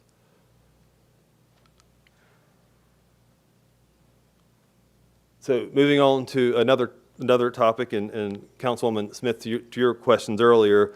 So there are decibel levels, and they presumably will get decided tonight. There are things that will exceed those decibel levels, and that's okay. There needs to be a path to allow any event, organization, business, whatever it may be, to exceed those decibel levels. And this is what that path looks like. It basically creates 3 types of exceedance permits. The first one is going to be over the counter, over the digital counter, that is. Super easy. We're just asking you to let us know you're going to exceed the decibel levels so we can get prepared for all the calls we may get later that day. Also asking that you provide notice to your neighbors. Try to be a good neighbor. That can have a super low charge. That can have no charge. That's almost just like a registration. Everybody can have access to that for a nonprofit fundraiser or whatever they want to do. The next tier is 3 to 8 events. On that, again, we're asking for you to get the permit, the venue or the location, whatever it may be, and provide us what's called a sound impact plan. That's something you can do as the person pulling the permit. So we're asking which way your speaker's facing. For example, are you facing your speakers towards the neighbor, or are you facing back towards the street where the commercial is? So it's just a series of things we ask you to take a look at it before you do the event to try to minimize impact on adjoining properties to the greatest extent practical. The last tier is for 9 to 30 events. So these are places that are performance centers. They're built to host these. They're allowed by zoning to have outdoor concerts. Many of their concerts at times will not exceed the base decibel levels. Some will. When they do, they would be subject to this permit, and that requires, again, the permit, the sound impact plan, and in that case, we're asking them to have a professional sound engineer prepare that impact plan. So we're asking for a deeper look at the impacts they have on their neighbors and other offices, businesses, whatever it may be. But again, you don't get into that professional guidance or participation in that plan or that permitting until you get 9 or more events. And Ben, in that case, I mean, they would need to identify those events. They wouldn't just pull a permit and say, I'm going to have 30 events. I mean, they would have Correct. to say, you know, Shanika Smith is performing tonight at, September 30th. Yep. Councilwoman Smith will have to identify the event, and also there's a you have to require notice to your neighbors. So you have to, and a lot of our venues actually already do that anyways, but it's just a process where you have to identify the event in advance. provide times, when's it going to end, when's it going to start, and give notice to your neighbors ahead of time. So it's just a kind of an upfront, like we're going to have an event on Saturday. It's going to last from 3 p.m. to 7, whatever it may be, 10, 11, whatever. So, and one last thing to touch on this that I want the council just to be aware of. Right now, outdoor performance centers, and again, that's not just music, it's any outdoor performance center, is basically really allowed almost anywhere in the city. So we would also recommend that council address that and probably create some zoning standards that relate to where these things are located to try to avoid any potential issues in terms of land use compatibility. So we would like to bring that back to you at a future date to try to address maybe some of the zoning that really allows these performance centers in a lot of places in the city. So my last slide tonight, and this took longer than I thought it was, I'm sorry, but we're going to leave you with a couple thoughts. If the council decides to move forward with public safeties, because really the biggest difference in the staff recommendation and the public safeties is basically just the decibel levels. So if the council decides to move forward with the public safety recommendation, we would ask you to consider sound reduction added to when we're in residential zoning districts measuring. If you do not move forward with the public safety recommendation, or if you choose to go another route, then I just want to remind you that you'll need to address that 8 decibel sound level reduction that's currently in there. So you got to make the math work on that to be whole. And the last thing is we need to pick an effective date of this. We don't have a date, so you'll have to pick that tonight as part of your motion if you make a motion. We need at least 30 days. We aren't prepared to do anything with this for at least 30 days. We're still hiring staff and things of that nature. So I would ask that we make it effective no sooner than, let's say, like September 1st, for example. And that concludes my presentation. And so that the second bullet point, staff recommends not including the 8 decimal. That does not mean the non-penalty penalty for continuous. Correct. We think there should be a reduction for continuous sound and pure tone by the nature of those sounds. And we don't think we can handle them the same as we handle every other sound in the city. Ben, I noticed that your request was that staff be given a minimum of 30 days to implement this. Is 30 days, is that enough? Do you need 60? What's the real? 60 would feel better, because it would probably literally right now, like, let us get some staff help in and we got to get a permit built. And there's just things that we need to do that we haven't done yet. So I'm trying to be open to the community. I know there's a lot of opinions on whether this should or shouldn't be effective. We're open to that. 60 would be better for us. I would also, and I would commit to that if we have parts of this that aren't right, we will bring this back to council to correct those. Is 45 better than 30? 45 would be, yes, that would be good too. So. You actually just brought up a point that I'm curious about, and I know that this presentation has been given for years, and I appreciate all of your hard and dedicated and very diplomatic work on this. You've done a great job. What happened to the trial period? What is our thinking on, at one point there was this idea that we would implement something, but we wouldn't be punitive or permitting, we would just watch it and then come back and reconvene. But we're now foregoing that for an implementation and possible comeback? I think that early on in these negotiations, when staff pulled stakeholders together to try to get consensus, and we did, and I'll give credit to all the stakeholders, everybody in good faith in those meetings tried to make this work. There was kind of a general agreement to have this kind of trial period. I think opinions have changed on that at this point. You'll probably hear more of that tonight, but I'm not sure everybody's on the same page about when it should be effective or not. This is Kim. Can we go back to the slide we don't agree on, number 5? Yes. Slide number 5. And there's probably other things we don't agree on. That's just the probably top of the list. I know that I missed something in the 2 years of reviewing this noise ordinance. And I'm so glad for the public engagement because I missed this. Can you speak to if folks are holding a demonstration or a protest or a rally, and how, if we have any changes in how this would apply or not? So there is no changes to a protest or a rally. They are treated as a noise disturbance standard, and they have been for at least 20 years, because we've had this ordinance for 20 years. They will continue to be treated as a noise disturbance standard. I do want to highlight, since you've asked the question, I do want to highlight one thing. We have, however, recommended the addition of a prohibition of amplified equipment within 150 feet of a medical facility or a public school. So we have added a amplification limit in proximity to those land uses. But other than that, there is no difference. If there's a protest in Pack Square, today it's subject to the noise disturbance standard. If this is adopted, it will also be subject to the noise disturbance standard. So I want to take some personal responsibility for all those crossed out lines and blue numbers. I have received 521 unique emails, 188 neighbors self-identifying as music industry professionals, which I count as entrepreneurs and small business owners.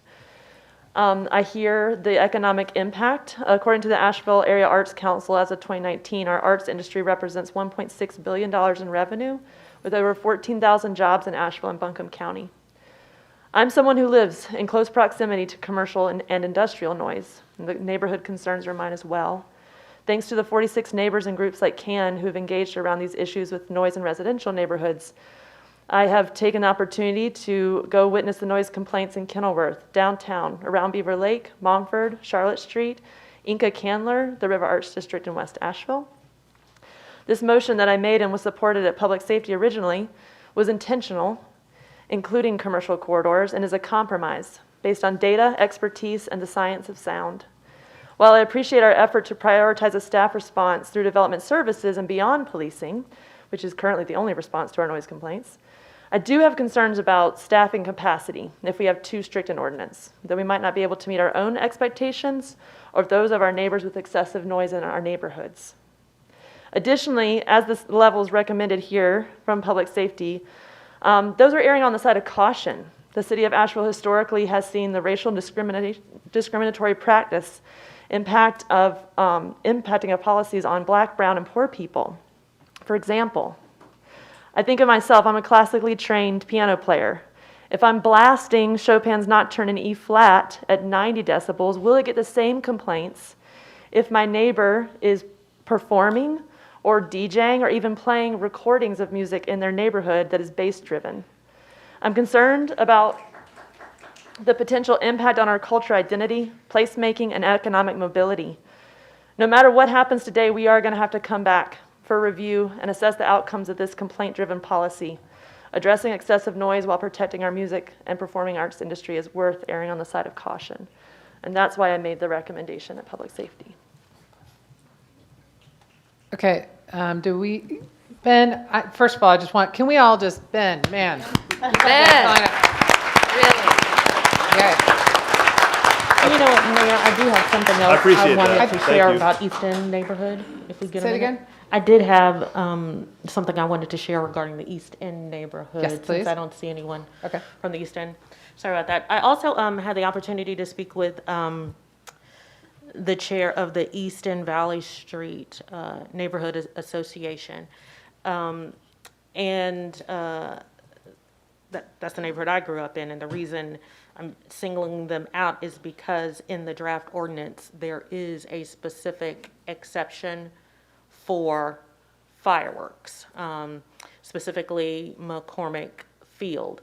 This is actually a feel-good story because the members of the East End Association were highly appreciative of and had great things to say about the tourists as their neighbors. There is concern, however, regarding the fireworks being on consecutive evenings.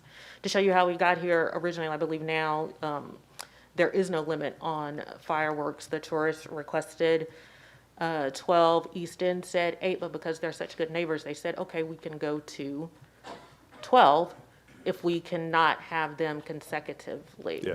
So I want to bring that to the council's full attention because it is my intention to offer an amended motion that captures that community, and it should be known Oakhurst too, because Oakhurst is the community right behind.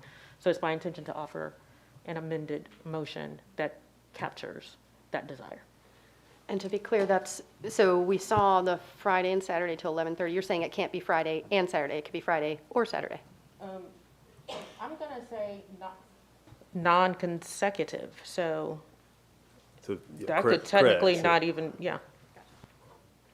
So if you had a national holiday on Thursday, you wouldn't have a Thursday, Friday. Well, actually, there is a specific carve-out that includes the addition of the federal holidays.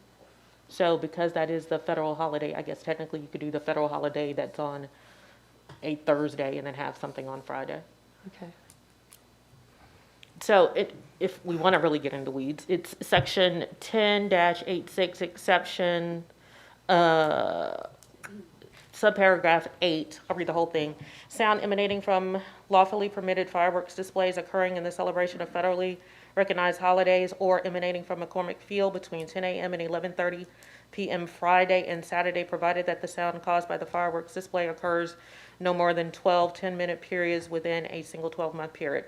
My proposal will change the word and to or between Friday and hopefully Saturday. That would be the proposed. Got it. Okay. Okay. So I didn't want to just thank Ben for all of his work on here, but I think it's important to note, and I think we had a comment earlier about the city's efforts to reach out to the community before drafting something. And in this case, you've done an incredible job. It's been a couple of years process. If you yourself talked with Ben, maybe raise your hand and tell us. I know he reached out to a lot of people, and a lot of people reached out to him, and he managed to talk to them. So we really appreciate that. I know it's a lot of hard work. And we were talking today about how maybe there is a reason that Asheville's previous ordinance is a subjective standard, but here we are trying to move away from that. So I did want to highlight that you have had an opportunity to talk to every interest group interested in this issue, many individuals who are interested in this issue, and try to address all the concerns of the various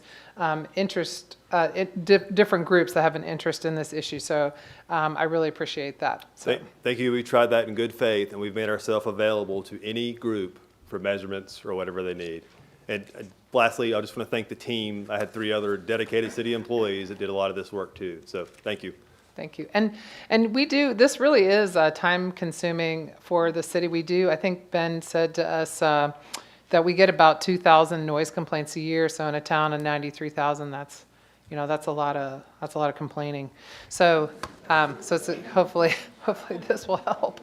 Okay, so here's what we're going to try to do. As I mentioned before, we keep our comments on each agenda item to 1 hour. We are going to try to do that. And so thank you for meeting with me up here. We're going to begin with, there are several groups represented here, and several of them have also provided their own presentations. So the way it works is if you're speaking for a group and people have ceded their time to you, those people can't speak that have ceded their time, but the speaker representing the group can speak for up to 10 minutes. So here's the order. We're going to start, and I'm trying to go back and forth here, but the order is going to begin with the Coalition of Asheville Neighborhoods. They have a speaker, Rick Freeman. They will go first, and I understand they have a presentation and oh, no, that's not yet. The second speaker will be Andrew Fletcher on behalf of AMP. Also a presentation there. The third speaker will be Julie Snyder on behalf of Kenilworth. The fourth speaker will be Charles Beck on behalf of the Aston homeowners. The fifth speaker will be the representative of Orange Peel, which was fluctuating slightly. It was Jeff Santiago, but maybe it's Pat Whalen. You guys will decide before we get to you. And then 6 was John Smith. This is the neighborhood around Planned Parenthood, representing the neighborhood around Planned Parenthood. And then I had 7th, I had Garrett Woodward speaking on behalf of journalists. 7th. So those are the groups that came up and identified themselves that had a speaker they wanted to put forward. Again, there, and you're. Should I make a motion before we start the public? Yeah. Yes, we. Hold on one second. So then after that, we'll see if we have any more time. And if we do, we'll start to try to work through this list, although I suspect we'll be getting pretty close to time. So the way we do our agenda, if it's a public hearing item, we have to do the public hearing and then we hear the motion. But if it's not a public hearing item, we have to have a motion and then we hear comment. So we will now have a motion.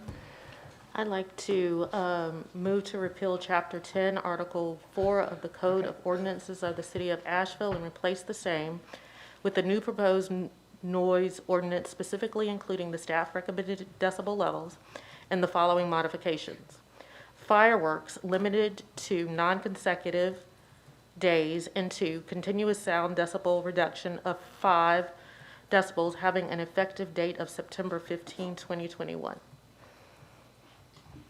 Second. I would request an amendment to be the public safety recommendations, not the staff recommendations.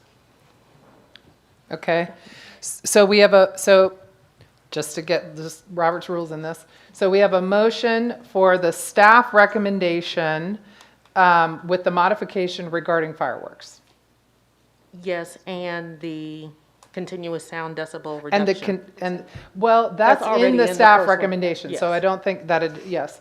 And then our vice mayor seconded that. We have a motion to amend the motion by Councilwoman Roney For the public safety recommendation. for the public safety recommendation. Do I have a second to the motion to amend the motion? Ms. Roney, I would second that if it included the -8 that staff suggested. She's Accepted. accepted that.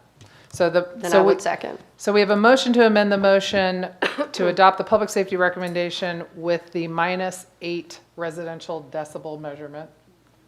Am I saying that right? I think I'm saying that right. And we have a second there. Okay, that's where things stand. So you can see, everybody, we got the one staff recommendation version with slight tweaks, and we have the public safety recommendation. Would it help to see that? Do we want that up there? Do we The have one, that the slide slide we with don't all agree three? about, we could put up there, maybe? I don't know if that would be helpful. The slide with the red, blue, green? Okay, yeah. Oh, not this one. There's a better That's one. the one I was thinking of. Okay, so to begin, we will hear from Mr. Rick Freeman, representing Coalition of Asheville Neighborhoods. I assume your presentation is on there somewhere. I believe it is. Okay, yeah, maybe Ben will help you find it. Maggie, are you keeping time? I will, as of right now.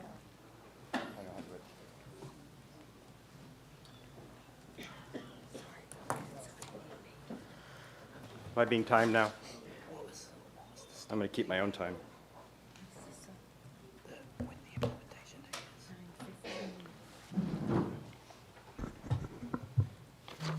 So my name is Rick Freeman. I'm the president of the Coalition of Asheville Neighborhoods. Thank you, Mayor Manheimer and City Council members, for the opportunity to present the facts that influence your actions to amend the existing noise ordinance. Hey, look at that.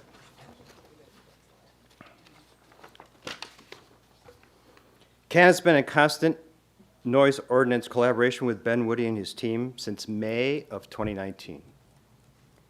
Our presentation today focuses on the amendments that only you, the Asheville City Council, must require.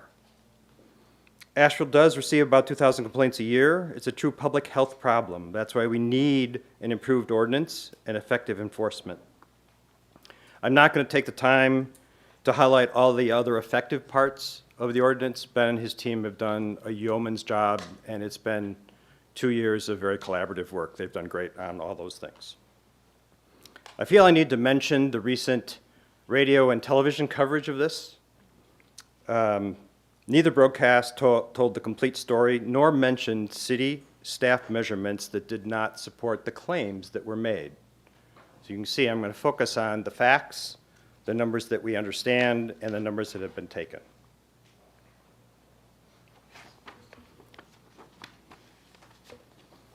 A noise ordinance is complex by definition. Decisions on appropriate maximum sound level limits must be based on city staff measurements made with calibrated sound meters. Take a look at these measurements. These were done by your city staff. These aren't mine, they aren't anybody else's. During recent sound level demonstrations, you have experienced sound levels ranging up to 85 decibels, so you know what these mean. The staff report states that 75 decibel limit imposed by public safety is a little on the loud side. Look at the numbers. There's nothing in there that's 75 decibels. So where is the evidence that 75 decibels is necessary for great music to be heard all around the town? Nor is there evidence that 70 decibels or 65 decibels at night are necessary for our community to function. To correct this error, you, the city council, must amend the decibel limits in the ordinance, which means, as I understand it, you must vote against the motion that's on the table.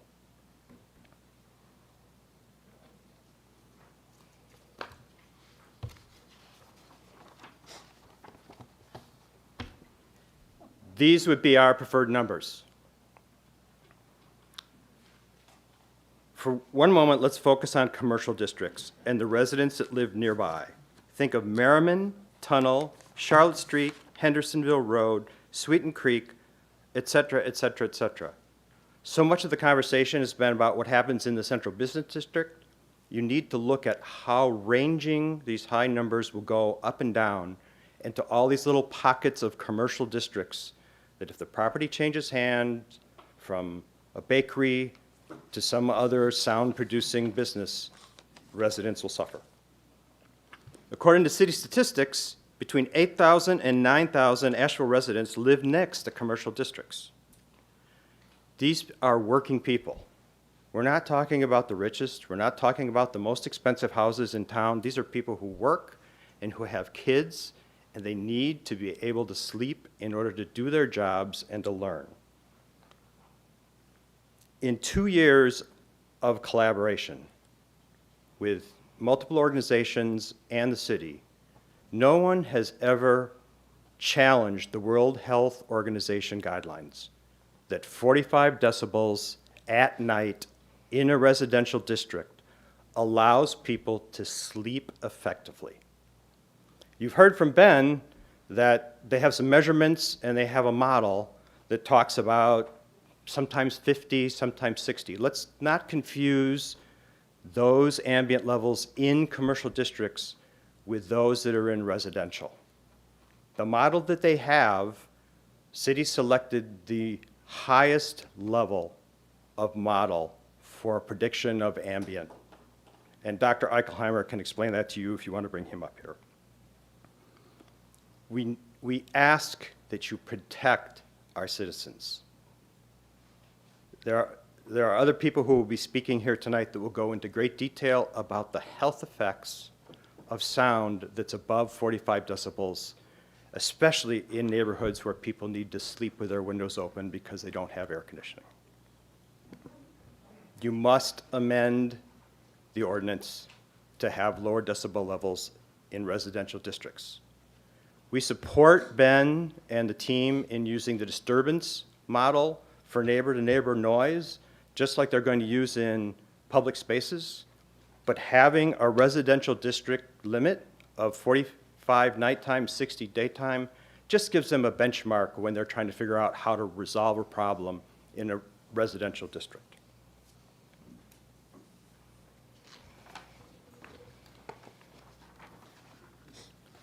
All right, now that I've told you what we need in decibels, let's talk about 11 p.m. weeknights in commercial and residential areas. Remember those 8,000 to 9,000 Asheville working families? Allowing, for sure, the 75 decibel daytime to run till 11 o'clock at night, even the lower ones that we recommend to run that late, just plain get in the way of people being able to sleep. And sleep leads to long-term disease. It's proven science. I dare anyone here to bring that up and find an alternate method. How are kids going to learn effectively if the sound doesn't stop till 11 p.m. sharp and then they try to get to sleep? It's just not how you can treat the residents of this city. You must amend the ordinance. Drop Sunday and Thursday back to 7 to 10. Let Friday and Saturday go to 11. Adopt the numbers that Ben had previously recommended.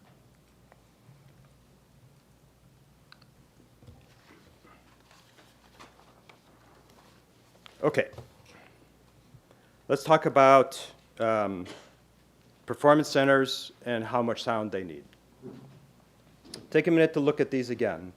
Again, these are official measurements taken by city staff with an appropriate meter. Where do we see the need for 85 decibels in a permit to exceed?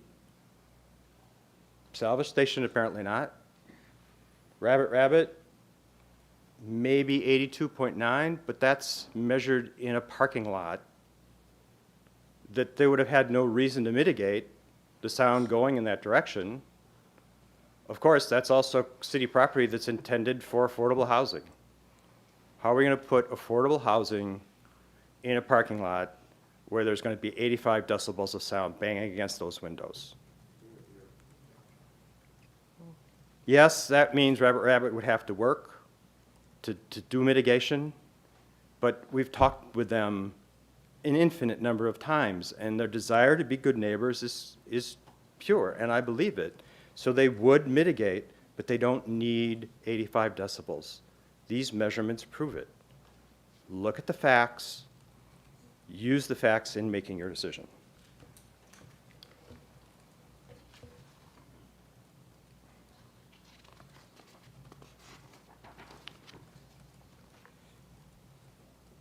Then the question becomes performance centers and how many events. Another member of the community is going to speak in detail, so I'm not going to argue about 12 or 24 or 30, because I don't live downtown.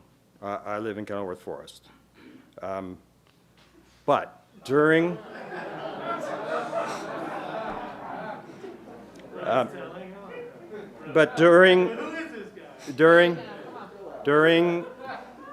our discussion with Rabbit and the Orange Peel, they said numerous times that in an effort to be a good neighbor, they would gladly limit their performances to end at 10 p.m. They didn't originally ask for this. That's on the record. So I would urge you to move performance center times back to 10 p.m. And beyond this, Ben brought it up, we need to deal with zoning so performance centers don't go everywhere. We talked about trial period. We just need an effective one, and you need to revise the ordinance, as Councilman Rooney said, at the end of the period. Thank you.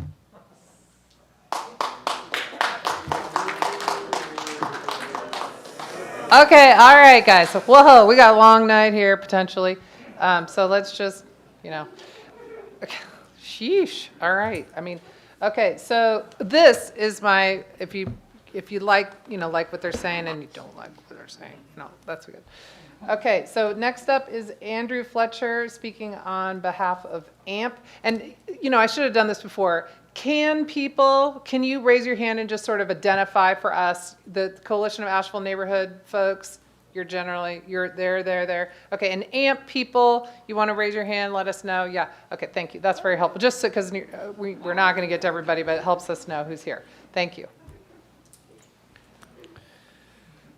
Good evening, Mayor and Council. My name is Andrew Fletcher. I'm the delegated presenter. Whoa. Oh, am I not ready yet? Mustache. Okay, Oh, excuse me. Sorry. Mask reveal. Right. Reclaiming my time, Maggie. Good evening, Mayor and Council. My name is Andrew Fletcher. I am the delegated presenter for AMP, the Asheville Music Professionals, where I've served as a board member for the past 3 years. My work on the noise ordinance has involved just about every one of the many hats I wear in Asheville. Early on, my role as an advocate with the Asheville Buskers Collective gave me the opportunity to provide feedback and guidance to city staff.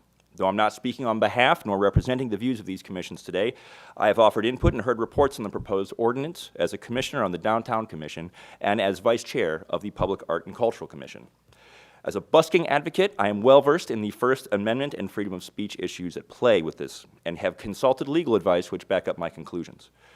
In addition, though I do not play guitar, I am a sound professional by merit of being a professional musician of more than a decade, with over 1,000 performances in Asheville alone, and most of my survival in this city has been due to our flourishing music industry. As a musician, I'm a small business owner, and as well as one of the hundreds of full-time musicians in the area. I'm also a resident of the Weekend neighborhood on Klingman Avenue, and I live 100 yards from a major music venue. As a performer, I make music. As a resident, I experience noise. In light of the many hats that I'm wearing today, I hope that you find me well qualified to speak in a balanced fashion on this matter.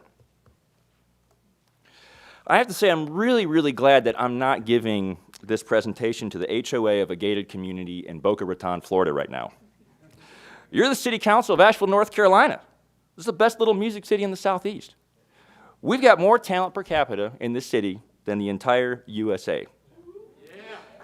You've got a responsibility to keep that going, and you're accountable for your effect on our industry. We've given you our best advice, we've compromised on the way, and that's what you want community partners like us to do. We've done it, we've been trustworthy, we hope you are too. Now it's up to you to vote.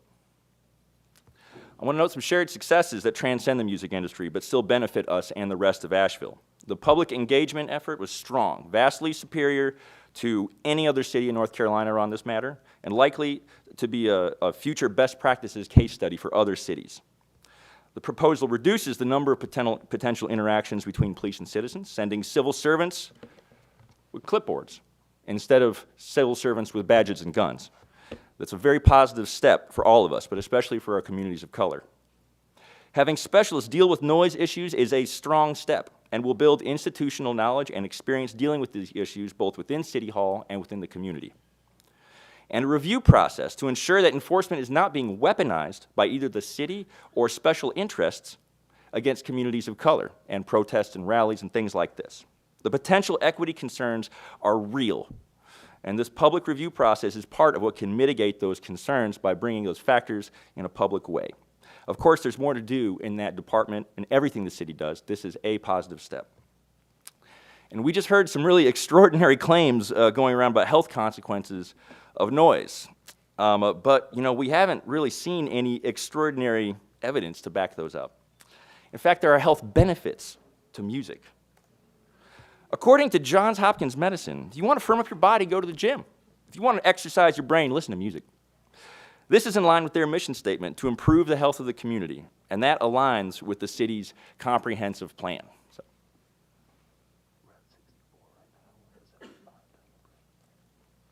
That was Kenny. He's an sound engineer with the Asheville Audio Professionals. He took a decibel reading during our break and during my presentation right now.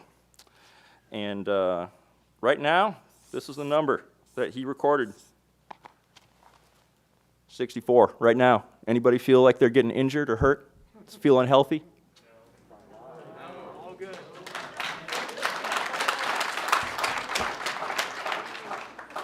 Okay, your clapping just went up to 80.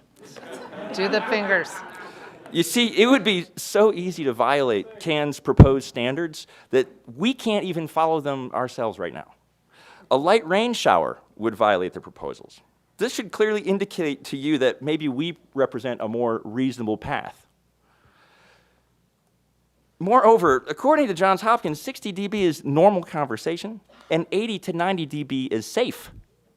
So as you can see, we're not advocating for an unhealthy amount of noise, but CAN is advocating for an unreasonable regulation that would render a normal conversation on a back porch between neighbors to be a violation of a noise ordinance. We can't go there. You shouldn't take us there.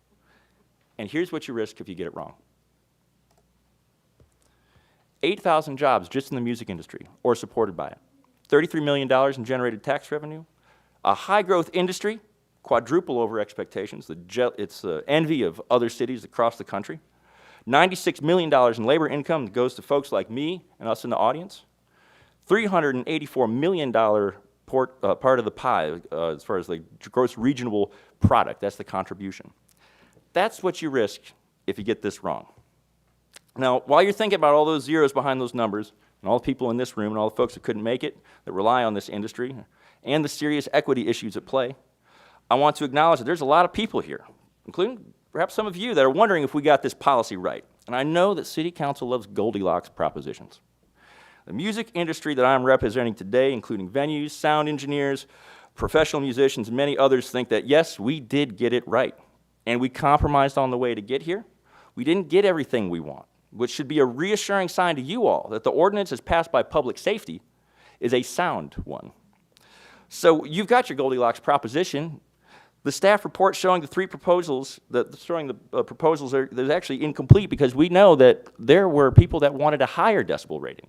Mission Hospital, very much for-profit corporation, and Asheville Independent Restaurants, a very much not-for-profit entity, they both wanted higher. So here you can see that we are your Goldilocks proposition right here because we have a dual role as music professionals and neighbors here. We want to work in the evening and sleep at night just like everybody else. But I'm going to explain to you the pitfalls if you get it wrong. Scenario A, if we get it wrong about being too lenient and failing to address noise pollution, in that case, we can come back together and change it. We're committed to that. Scenario B, if we get it wrong by creating restrictions that are too strict, well, we may not be here to come back to the table and work with you. I said last year that the music and live events industries were the first to get hit by the pandemic and the last to come back. We simply can't survive another blow. Scenario C, just right. This is where AMP is. This is what we're asking you to do, and that's what 3 of you have already supported. We appreciate that support. And that's why you've got the music community on board.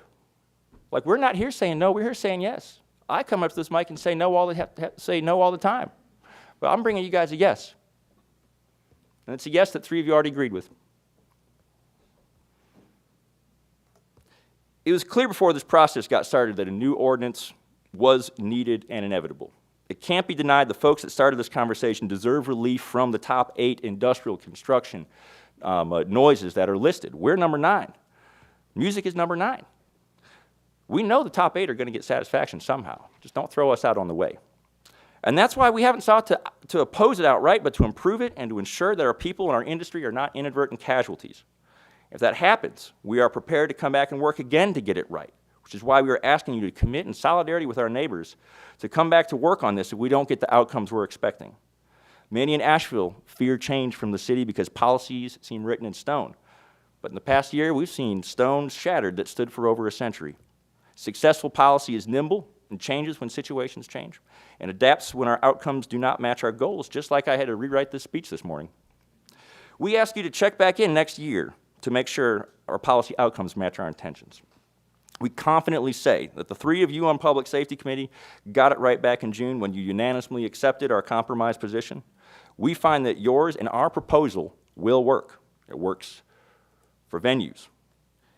It works for venues. Works for neighborhoods, works for musicians, works for busking, and works for Asheville. We have to ask ourselves now, really, what kind of city we want to be now and in the future. One that caters to a small group of property owners that has the resources to choose to live pretty much anywhere in the world, or the one that we've been growing for a long time that supports a diverse community of entrepreneurs and small businesses that contribute culturally and economically to our city. Your vote today will show your aims for the city, and it will show us, all of us watching today, which Asheville you want the next Asheville to be. I'm happy to take any questions if you like, or move along. Thank you. Thank you very much.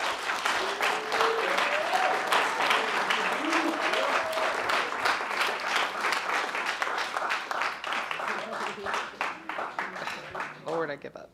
Okay, next is Julie Snyder speaking for Kenilworth. And Kenilworth, if you're here tonight, give us a hand raise there. There we go. Okay, thank you.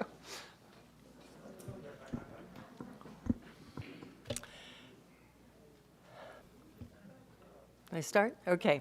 Mayor Mannheimer and council members, thank you for this opportunity to speak on behalf of the residents of Western Kenilworth. And thank you for attending the noise demonstrations. And a very special thank you for visiting Western Kenilworth to gain firsthand experience of the serious noise problem that my neighbors and I live with 24/7, year-round. As you know, excessive noise, it's a complex problem with implications for many challenging policy areas: future development, planning, building design, building codes, zoning, affordable housing projects, short-term rentals, public safety, and public health. It's a problem that requires a comprehensive solution that protects all residents. I will speak to the negative impact of noise pollution in my neighborhood, and by extension, my remarks will reflect how residents in other Asheville neighborhoods suffer from and are hurt by noise pollution. As Asheville continues to grow, the problem, the threat, will become more intense and more widespread. Over 100 years ago, a Nobel Prize-winning scientist, Robert Koch, he was a Nobel Prize winner for physiology and medicine. He made a prediction. He stated, "One day, mankind will fight noise as relentlessly as cholera and the pest, or pestilence."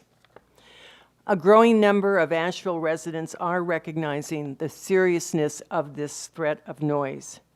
They're learning that something can be done about it, and they're joining the relentless fight that Dr. Cook predicted. Many who have joined the relentless fight are here today. Many others who could not attend in person are here in spirit. Many have sent you messages and submitted public comments. Many others support the cause but may feel marginalized. They may not believe they have any agency. They may not believe that their voices will be heard.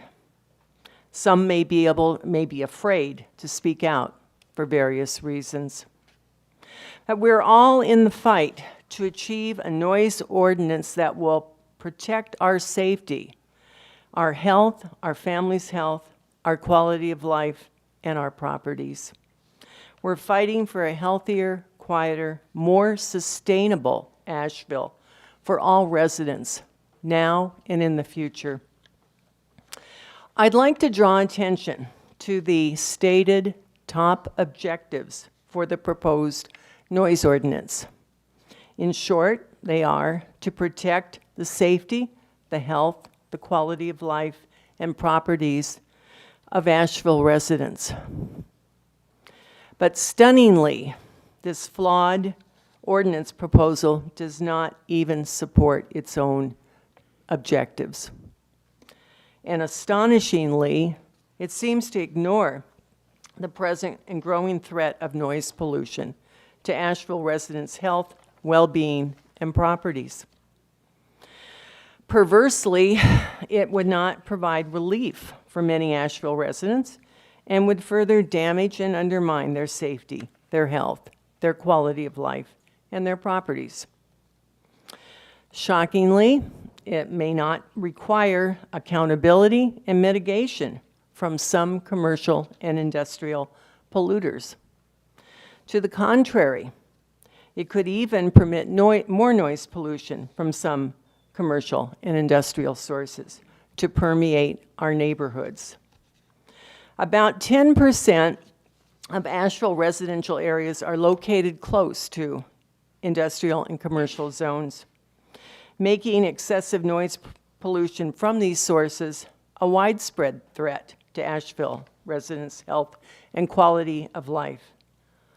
The residents of Western Kenilworth are subject to unacceptable 24/7 year-round noise pollution emanating from a confluence of Mission healthcare facilities. These facilities have been spilling noise pollution into Kenilworth literally for decades. Over the years, residents have written letters of complaint. Mission undertook only minimal measures to mitigate. Residents felt powerless to do more. The noise pollution became especially acute in September 2016 with the beginning of the 24/7 construction of the new hospital tower. At that point, my neighbors and I had reached a tipping point of tolerance. We organized as a Kenilworth Noise Committee to address the problem directly with Mission. Well, without going into the details of what transpired up to the present, that effort has led to no serious mitigation. Not surprisingly, since corporate polluters rarely invest in serious necessary mitigation unless they're forced to do so through regulatory measures. Since September 2019, the new hospital tower has added significantly to the continuous noise pollution which we are forced to endure. Also in September 2019, the Noise Committee issued a white paper entitled Noise Pollution in Asheville, the Invisible Threat, and we sent it to the City Council and city staff who were in position at that time. And we've brought your attention to it repeatedly in recent days. We had hoped the white paper would serve as a catalyst for serious action and for a new noise ordinance that would protect Asheville residents' safety, health, properties, quality of life. And we joined with CAN to bring our neighborhood's perspective and our expertise to the table. Expertise in medicine, public health, planning, architecture, research, and other specialties. The commitment was to help to create a new ordinance that would make Asheville a healthy, sustainable city. Well, the noise is an ongoing public health threat for us. The science and the facts are well documented and have been for many, many years by leading national and international healthcare organizations, including the CDC, the American Public Health Association, and the World Health Organization. In addition to hearing loss, stress, sleep disruption, exposure to continuous noise pollution contributes to chronic illnesses like diabetes and cardiovascular disease, and has negative impacts on children's cognitive development.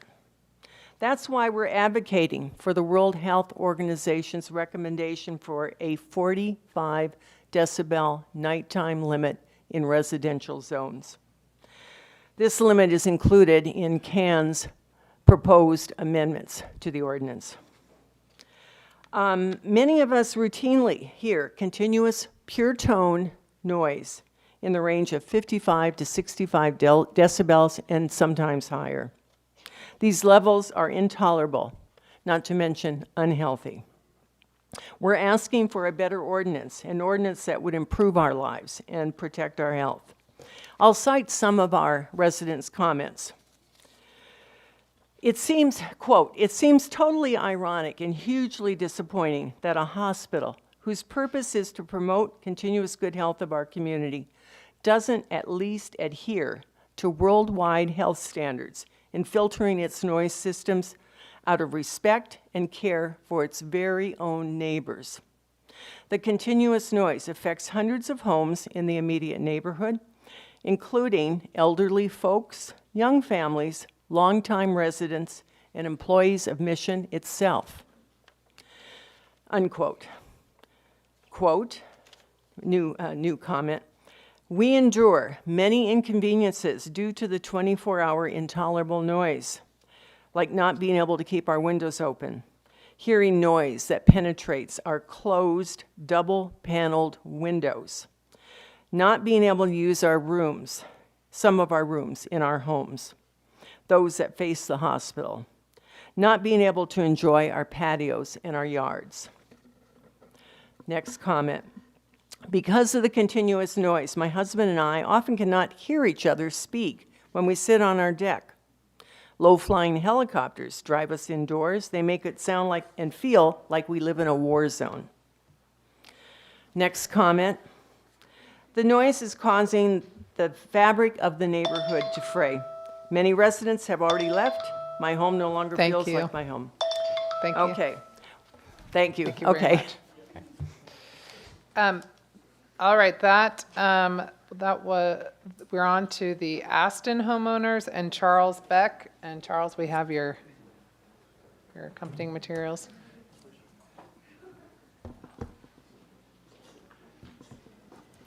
Oh, I think you have a presentation, so hold on just a second. Maggie will assist you with that.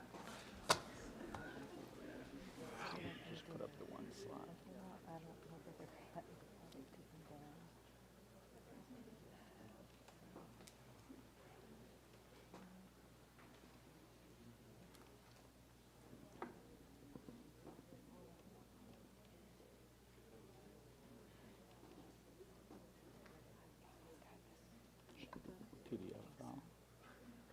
Yep. Put that up and present and expand it. We should be good.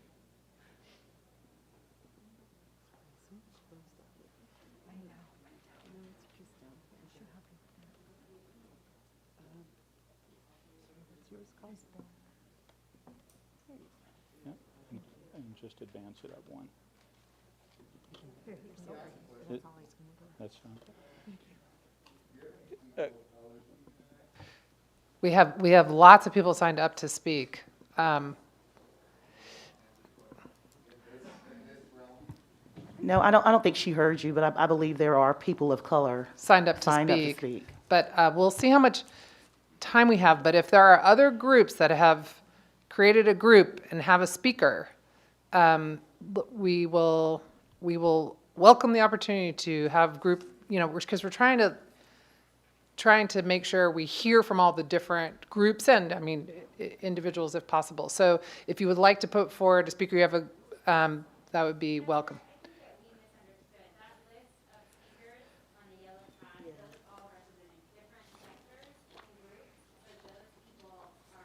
Oh, they all say AMP at the top, but so, okay, well, how about we go through the first 7 that I listed, then we'll regroup and see, if you feel, we'll take a break, and because I've had a lot of water and maybe you have too, but so we'll finish with the 7 and we'll regroup and then make sure we're getting everybody represented in the speaker list, because we don't want to miss anybody. All right. Good news, Madam Mayor and Council and Vice Mayor. Good evening. I'm only using one slide. Basically, I've provided you both electronically, and then you have a little handout where there's a series of facts that have been floating around at least back until April, and even earlier than that as we started the discussion. I live in the Aston condo building, have been there for 16 years. And I am about 578 feet from Rabbit Rabbit. And why that's relevant and why this picture is relevant is what you're seeing has 3 different dimensions depending on who's viewing it. If you're a casual viewer, it looks like to you, more than likely, a gathering of people waiting for a concert to begin, and that is indeed what this was on July 9th. And you would be right.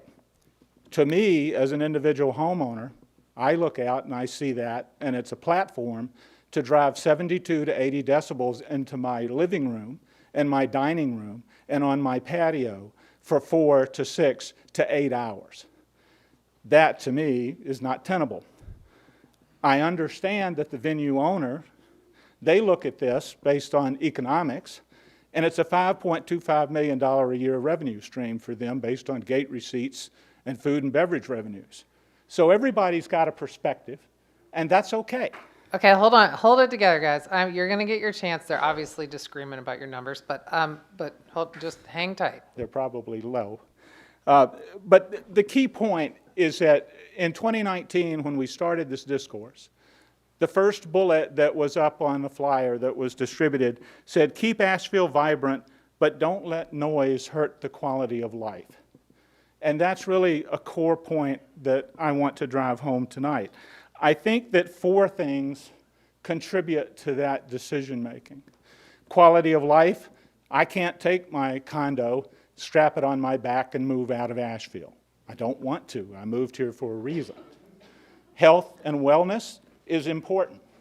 It's just as important to me as it probably is to you and the Dogwood Health Trust and the affordable housing that you're planning to build next to the bus station, which is sorely needed in this town based on obviously a number of comments.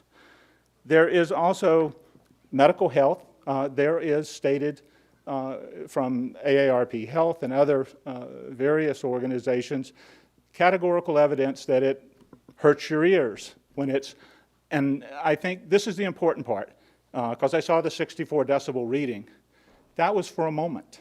That wasn't 6 hours. That wasn't 8 hours. Its impact, its duration, and its decibel level all together. That needs to go into the decision.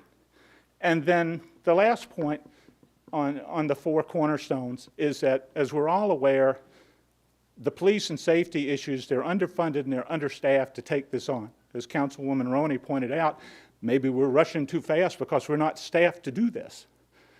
She makes a good point. And I think those 4 things are critical.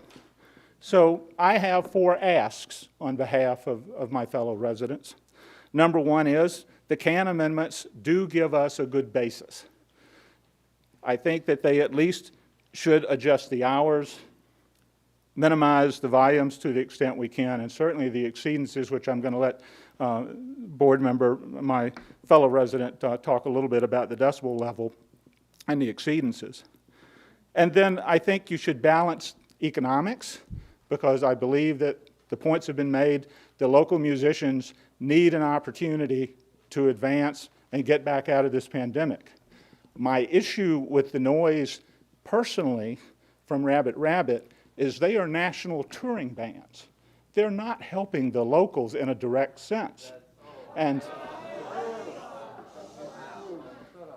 so from a standpoint, basically, of driving revenue stream and creating jobs, it's not hitting the direct point. And then finally, I think that you can either delay this and take more time to really kind of calibrate, because I'm pretty much an advocate that once you let the genie out of the bottle, you're not going to shove it back in. So, I believe getting it right as opposed to continuing to mess with it all the time. Today we have a loose ordinance. If it's not enforced, then it's toothless. If you have a new ordinance and it's not enforceable, what have we accomplished? So I'm going to leave you with one parting point before I let Mr. Clifford speak and close out. I picked a lyric out of one of my favorite performers' songs, Aretha Franklin, and it's called Think. Because as I went through this, I'm like, think what you're doing to me. And her other record album called Respect is all the homeowners are looking for is a little fair and balanced respect on this. Music should speak to us, and we should not let monetary interest override the balance of the people. Thank you for listening to my remarks. Thank you. All right. Okay. All right. Well, so we have an order of speakers, and I'm sorry, Mr. Clifford, Okay. we're going to, we've already heard from the CAN representative, so I'm going to move to the Orange Peel representative.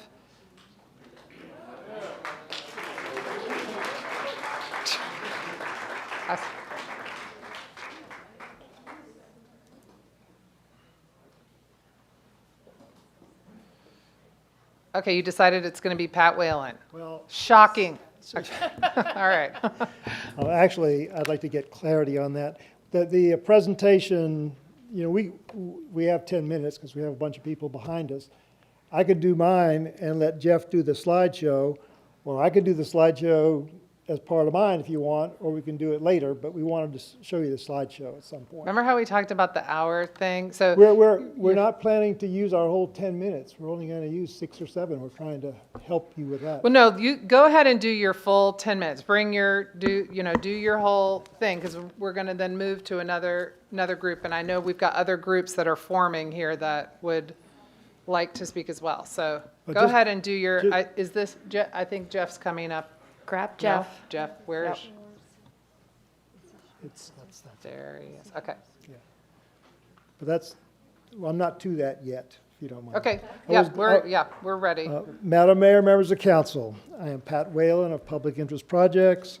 We were glad to hear how much money we're going to make on this site. It was very, very heartening. We've worked to help revitalize downtown for over 30 years and thought live music could play an important part in that. So we brought back the Orange Peel, and with Asheville Brewing, we recently opened Rabbit Rabbit. Downtown was dead quiet in the 70s and 80s. No one wanted to be here after 5 o'clock. Live music, indoors and out, has been huge in bringing Asheville back, and now we're known for our music. Young people are drawn to Asheville. 40 years ago, they left as soon as they could. The decibel levels and curfews in the proposed ordinance are new restrictions on venues, much stricter than in other music cities like Austin and Nashville. Nearby cities without a music scene like ours allow 75 to 80 dB in downtown until 11 or midnight. Greenville, Wilmington, Chattanooga, Orlando, Knoxville, Charlottesville. The UDO calls downtown the entertainment district for Asheville in the mountains. Where else can live music go? The city has always supported outdoor live music.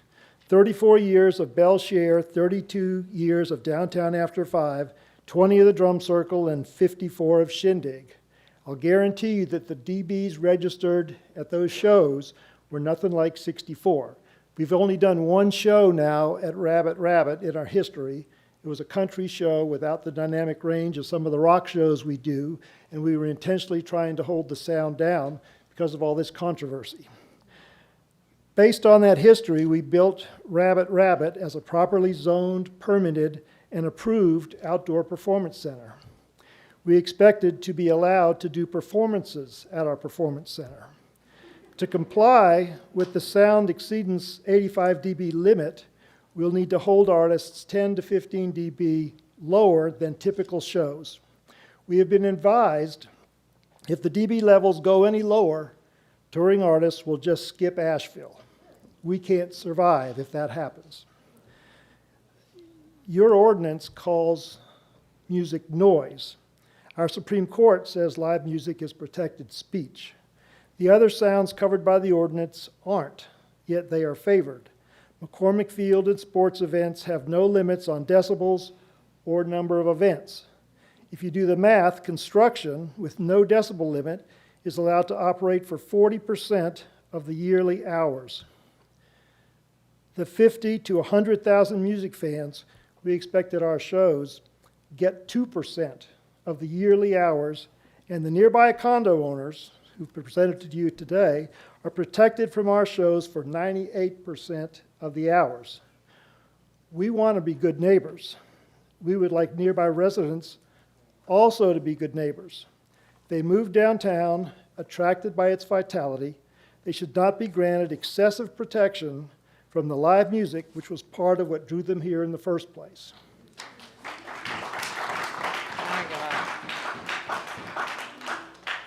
You should adopt the public safety changes. They're still lower than most of the other cities I've mentioned. Our wage earners and local businesses have suffered enough. And now, if you'll allow me, I'll let Right, you're Jeff gonna- Santiago right. Group prepare the effort. slides.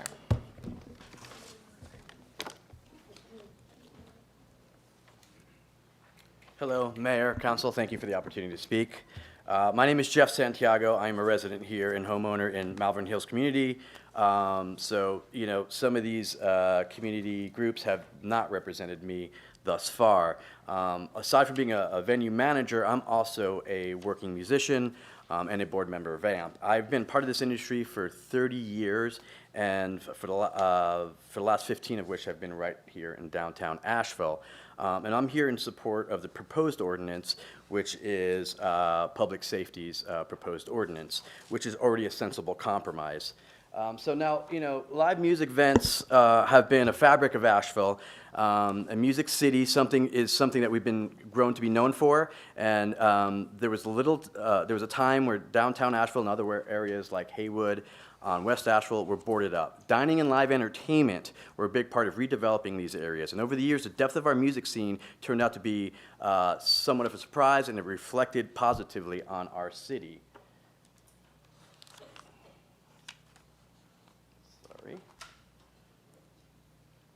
So these are just some examples of what downtown looked like prior to this development, and the idea of using dining, entertainment, and live events to help draw people back into what was an empty environment here in downtown Asheville. Obviously, we've come a long way. Even in my time here in Asheville, I've seen it grown into something. And I've seen businesses boarded up. So perhaps, again, the biggest surprise is the depth of our music scene. Major events that we've had over time, like Downtown After 5, Shindig on the Green, Goubet Festival, and the Drum Circle have become part of our culture over this time. Now, Asheville's reputation as a vibrant music city has grown exponentially, as it touted in national press outlets like Rolling Stone, and as well as National Geographic. This industry became a large economic driver in our city. So much has been invested in local venues of all sizes which cater to locals and tourists alike. Now, the guidelines which CAN is proposing will make it extremely difficult or impossible for our industry to survive. Now, the industry is both an economic and, more importantly, to me personally, a cultural asset to our beautiful city.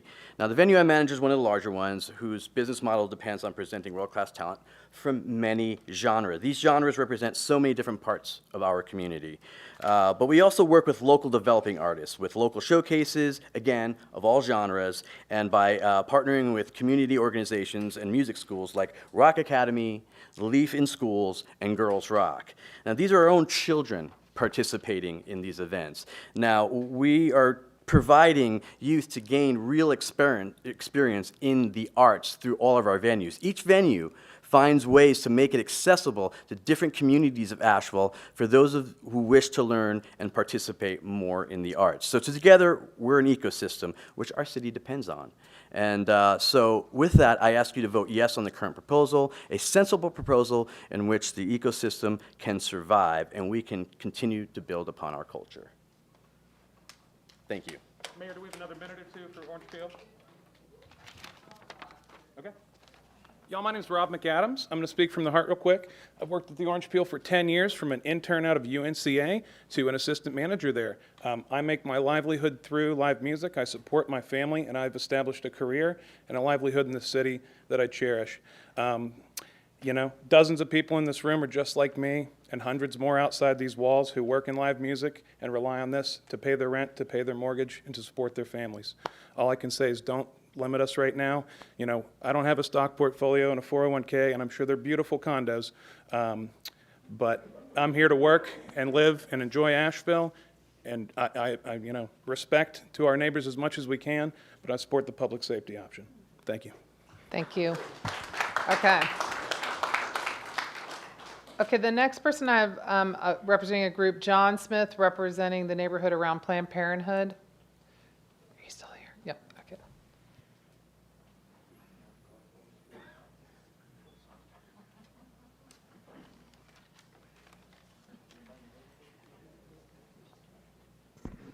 Hi, Council and Mayor. Thank you for having me here.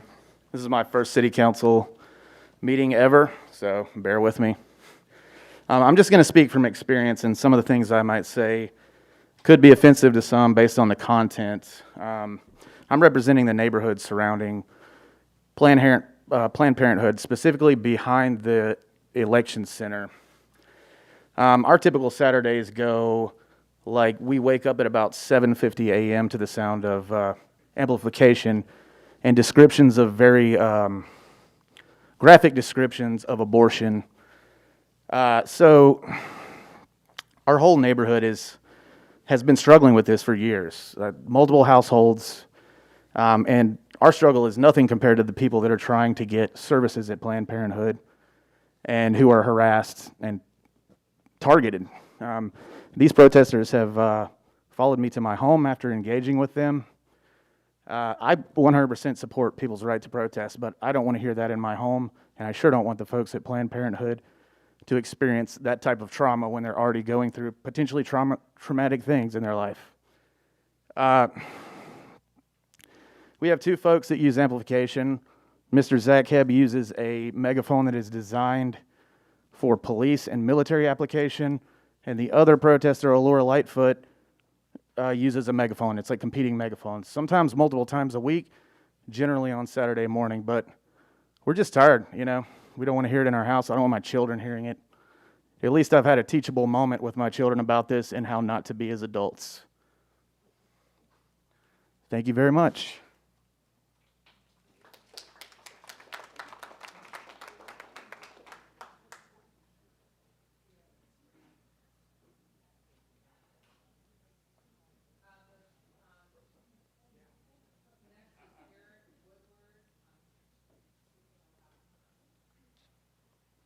I did not say that into the mic. Garrett Woodward, speaking on behalf of journalists. I appreciate your time today. My name is Garrett Woodward. I am the arts and music editor for the Smoky Mountain News and Smoky Mountain Living magazine. I'm also a contributing writer to Rolling Stone. For the last 16 years, I've been a professional music journalist, and 9 of those years I've been covering extensively the music scene in Asheville and greater Western North Carolina. It's one of the proud highlights of my career is to cover this scene, and it is also why I choose to live here and why most of the people in this room, I'd say probably everyone in this room lives here. A big part of why we love this area is the music. And just a little background, we are currently standing in one of the most historic music cities in the United States. Just for example, 1927, Jimmy Rogers, who is the father of country music, played at the Flatiron Building right around the corner there on WNC. A year later, Bascom Lamar Lunsford launched the Mountain Dance and Folk Festival, which is considered the first festival of its kind in the United States. And in 1939, Bill Monroe, who is considered the father of bluegrass music, first played bluegrass music at the Citizen Times building in the 3rd floor for WWNC. So just on that basis, the birth of country music and the birth of bluegrass happened a block from this building. We are currently standing in a building that now is under the Harrah's banner and will be extensively renovated in the coming years with multi-million-dollar projects based on the fact that people want to invest in the music industry here because it is so thriving and so beautiful. I'd just like to make a couple quick notes. When the gentleman previously mentioned about national acts, not local acts, national acts have an enormous economic impact because it also affects local musicians that do pre- and post-show concerts at other venues around the city, including opening slots for local acts to perform in front of perhaps larger audiences than they normally would. So that is a big deal when a local band wants to open or close their tours here or just roll through in general. It affects everything. The economic driver of Buncombe County and greater Western North Carolina is the tourism industry. We are a craft beer capital of the United States. We are a foodie capital of the United States. We are an outdoor recreation capital of the United States. All of those industries are connected by one industry, which is the music industry. It affects everything in this community, whether it's food, beer, outdoors, lodging especially, which is also another hot topic in here. Those rooms won't fill themselves unless you got some music freaks rolling through here. In 2008, Rolling Stone picked the Orange Peel as one of the top 10 music venues in the United States, which is a huge honor, especially for such a city of this size. In 2019, Rolling Stone also wrote an article, Why Asheville, North Carolina is the must-visit music city of America. I helped co-author that article for Rolling Stone. And that was purely out of not only fact, but also a passion I have for this community. Every aspect of this town and its culture, past, present, future, is tied to the music industry. I personally think that the litmus test of a strong community is the health of its arts and also the support behind it from its residents. The word compromise gets thrown around an awful lot, especially in the national dialogue. Putting my citizen cap on, I look at what is going on right now with the current measure as it stands as a compromise, and I would love to see that actually happen. So thank you very much. Okay, thanks. Hold on. Okay, folks, so those were the identified groups that we started out with at the beginning. How long have we been going? Right at an hour. So let's take a break. Now, if you are signed up to speak and you didn't cede your time to somebody and you still want to speak and you also think you might help me represent more groups, can you come up here and tell me, and I can go through this list and clean it up and figure out how much we've got left so we can figure out, council will consider extending this amount of time. So again, if you haven't already ceded your time and you did sign up to speak and you still want to speak, if you don't want to speak, you don't need to come up. But if you still want to speak, please come up here during the break and let me know. Okay? Thanks. So we'll break for, I lied to you last time. I said it was 15 and it was like something more. But we'll shoot for 10:15. Those of you who indicated you would still like to speak on this item, there were 16 of you. And so what we're going to do, so that everyone who wants to be heard on this is going to be heard, we're going to hear from all 16 of you, but we're going to do 2 minutes each. Believe it or not, we even have some stuff we have to do after this. So if we could do 2 minutes each, and I'm going to tell you if you're on deck, so you can be ready to like stand like a little bit behind the speaker, so you can be ready to go. So I feel like we're all here. Okay, are we ready? Ready to go. Okay. The first speaker is going to be Bob Clifford. This is a Coalition of Asheville Neighborhoods Downtown Resident category. And I'm sorry, you're right. I just told you. Liz Talent, you're on deck. Good evening. As you've just heard, my name is Bob. I've lived downtown for 10 years, and I'm here year-round, although I learned tonight I can afford to live anywhere on the globe. I'd like to call your attention to the sound exceedance limit of 85 dB, which is written into the noise ordinance. When I first read a draft of the ordinance, this caught my attention because as someone who has worked as an occupational health professional for 35 plus years, I'm familiar with 85 dB, but as a limit in industry. So I investigated a bit. Both Austin and Charlotte use a limit of 85 dB for music in their noise ordinances, but it is 85 dB at the property line of the venue, the noise source, not at the property line of the exposed residents. Apples and oranges, and because of that, the Asheville ordinance is much less protective. I find the idea that a community noise ordinance, which creates the possibility that its residents may be exposed to noise for up to 85 dB for periods of time as long as 8 or even 12 hours, to be patently absurd. Under such conditions of noise, 85 dB, and duration up to 8 to 12 hours, OSHA requires that an employer must provide hearing protectors, such as earplugs, to its employees and provide them with annual audiometric or hearing tests to check for noise-induced hearing loss. If you want to check that, look at Title 29 CFR 1910.95, paragraphs G and I. Now, I've been informed by one of you that the noise ordinance is nuanced, and I agree that in some of its aspects it is. But sound at 85 dB is not. It's loud, it's in your face, and it's a recognized hazard to health. I see no way to justify a sound exceedance limit of 85 dB at the property line of the exposed. Thank you.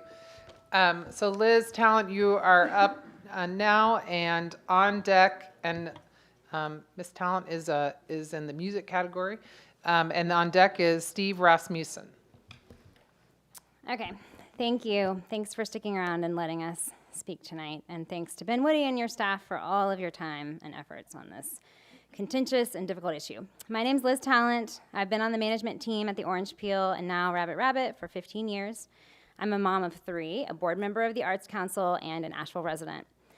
To start, I want to just reiterate that I myself am an Asheville neighbor. I live off of Merriman Avenue, and CAN does not speak for me. In fact, I think this room, a lot less than it was an hour ago, but it's full of neighbors like myself who are not represented by the proposal that CAN showed tonight. They don't speak for all of our downtown neighbors even. To demonstrate, I wanted to share a few excerpts from some emails that I've received unsolicited from downtown neighbors the last few weeks, from condo owners who live on Lexington Avenue, Ashland Avenue, and even the Aston condominium on Church Street. I'll also note that we did not receive a single noise complaint during our first show, our one and only show, and that we try to be good neighbors. Despite what the person before me just said, our shows are 3 hours long, and then we do a few intermittent sound check intervals midday for a total number of 6 to 7 hours of amplified noise. So here are some excerpts from emails I've received. Quote, I loved the show, and I have not heard any negative complaints from my neighbors. It's so nice having great music downtown. Thank you all, especially the mixing board guys, for nicely balanced sound during tonight's concert. Kudos to all of you from my condo. My wife and I are big fans of Rabbit Rabbit. You're doing a good job being good and considerate neighbors. We've been here since the early 90s, and we absolutely love our city and our downtown community. We look forward to seeing a lot of shows with you. Congratulations, Liz. What a great show and a great crowd. And I love that Asheville's Finest had the best seats in the house. So furthermore, I'd like to remind council that even though we do have some who would complain, there are thousands more locals and neighbors who benefit and find joy from attending live music. I did the math, and in 2018 and 19, Orange Peel indoor and outdoor shows were attended by approximately 70,000 Buncombe County residents and 45,000 city residents. Thank you. Thank you. Yeah, there we go. Steve Rasmussen, and then on deck is Larry Williams. Hi, I'm Steve Rasmussen. I'm a West Asheville resident and a longtime civic activist and environmental activist here.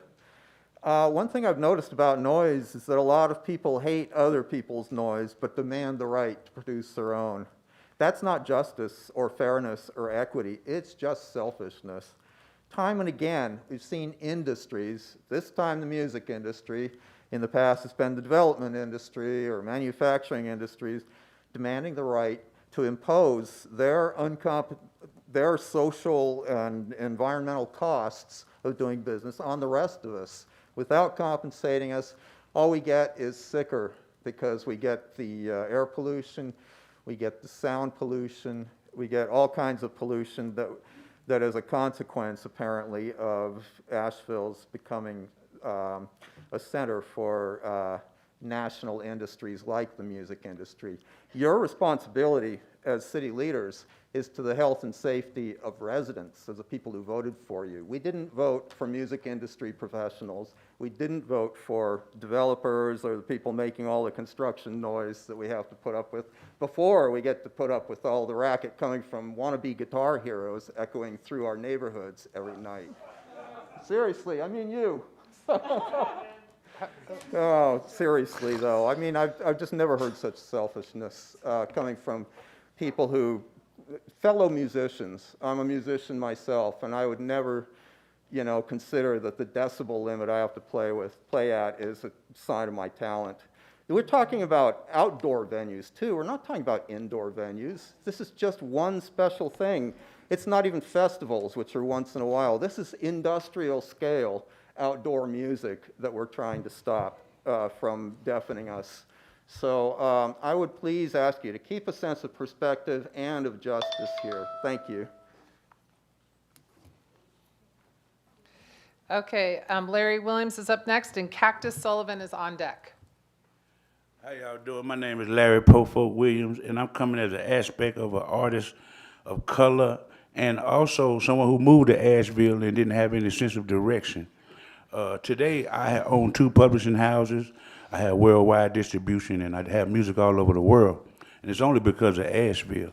Asheville has been a great place to be inclusive and let me in and be able to do music. My first performance was on Lexington Avenue at the Emerald Lounge, and I ran the Emerald Lounge during Moog Fest and when Caleb won American Idol. And I just think that y'all should really take in consideration of what AMP has got and just do maybe the 60 days, the 45 days, and see what it is, because also, who is going to get policed when this ordinance is done? It might be more of a hip-hop show or maybe even a family get-together. So let's just see how this thing works out and maybe give it a chance and look at the science of it all and kind of be more of what Asheville always has been, is inclusive and a community that can work together. And like you say, we can always come back and look at it and let's just have a cool head and try to see on both sides. So that's all I got to say. Thank you. Thank you. Thank you. Okay, Cactus Sullivan, and then on deck is Mel Noyes.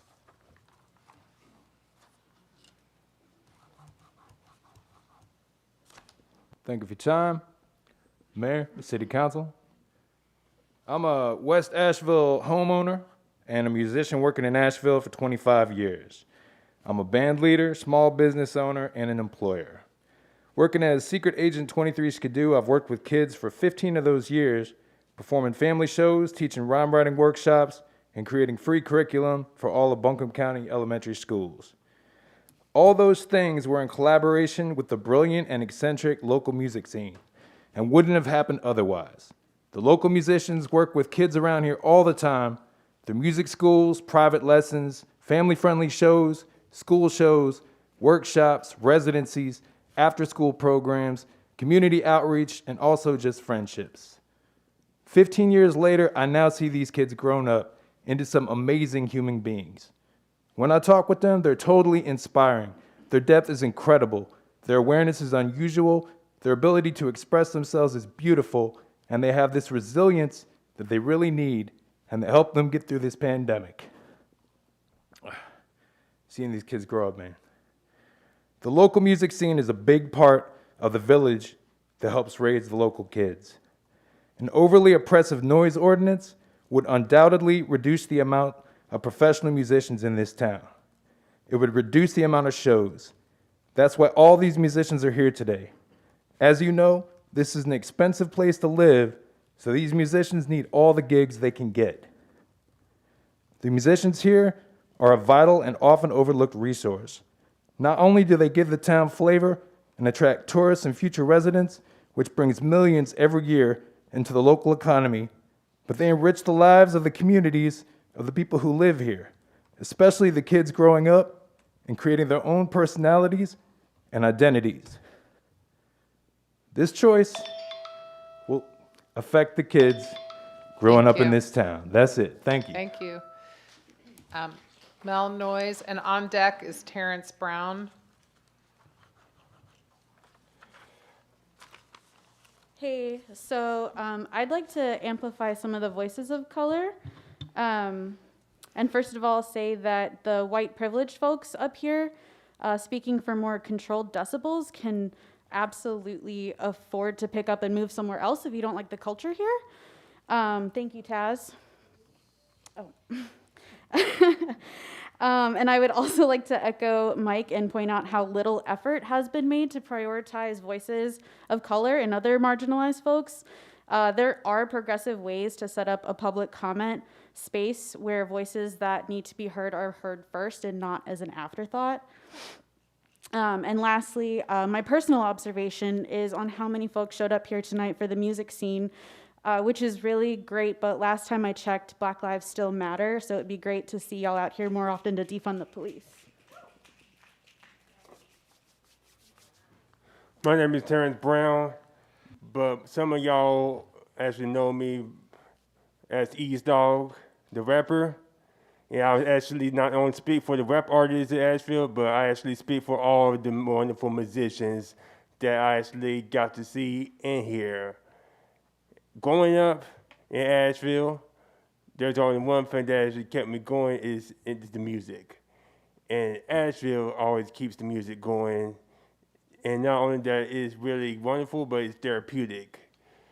And there's like health benefits with it though. And all I can ask is just go ahead and keep the music going for everybody. Keyword, everybody. So as y'all make your final decision, I just want you to look out for the people that's actually really want the music and want to keep the music going. And not only for me, but for everybody as Asheville and as a whole. And as a resident, a longtime resident and a musician, I just got one thing to say, keep the music going. Thank you. And Linda Wolf, if you would speak next, and then on deck is the duo Elizabeth Lachey and Nina Ireland. Thank you for everything you're doing. And I've been listening and listening all night long, and I've heard a lot of things about noise. And I think we can all agree that there's a decency that we need to address about things like the Mission Hospital noise that's making people's lives miserable, and the noise from a megaphoned, angry protester disrupting a family. I think everybody could agree that that's noise, but music is not noise. And I would just say that what we really need to do is ask the people who are living next to a vibrant live music venue, if you don't like it there, guess what? Your condo, your home is worth a lot of money to somebody who would really like to live there. So there's nothing wrong with you getting top dollar for your place and going someplace where you would be happier. So I don't see a problem here. Thank you. Thank you. Okay, we have Elizabeth Lachey and Nina Ireland, and then on deck, could we hear from Michelle Moog Kusa? Thank you. Hello, everyone. I'm Elizabeth Lachey, and I am the creator and co-host of Slay the Mic on Asheville FM, board member, a longtime board member, and artist mentor at Word on the Street. And also, we are creating and revitalizing WBMU Jams, where Black means unity. With all of that being said, music is extremely important to the community. It is curating culture, it's creating environments where students can feel safe, seen, and heard.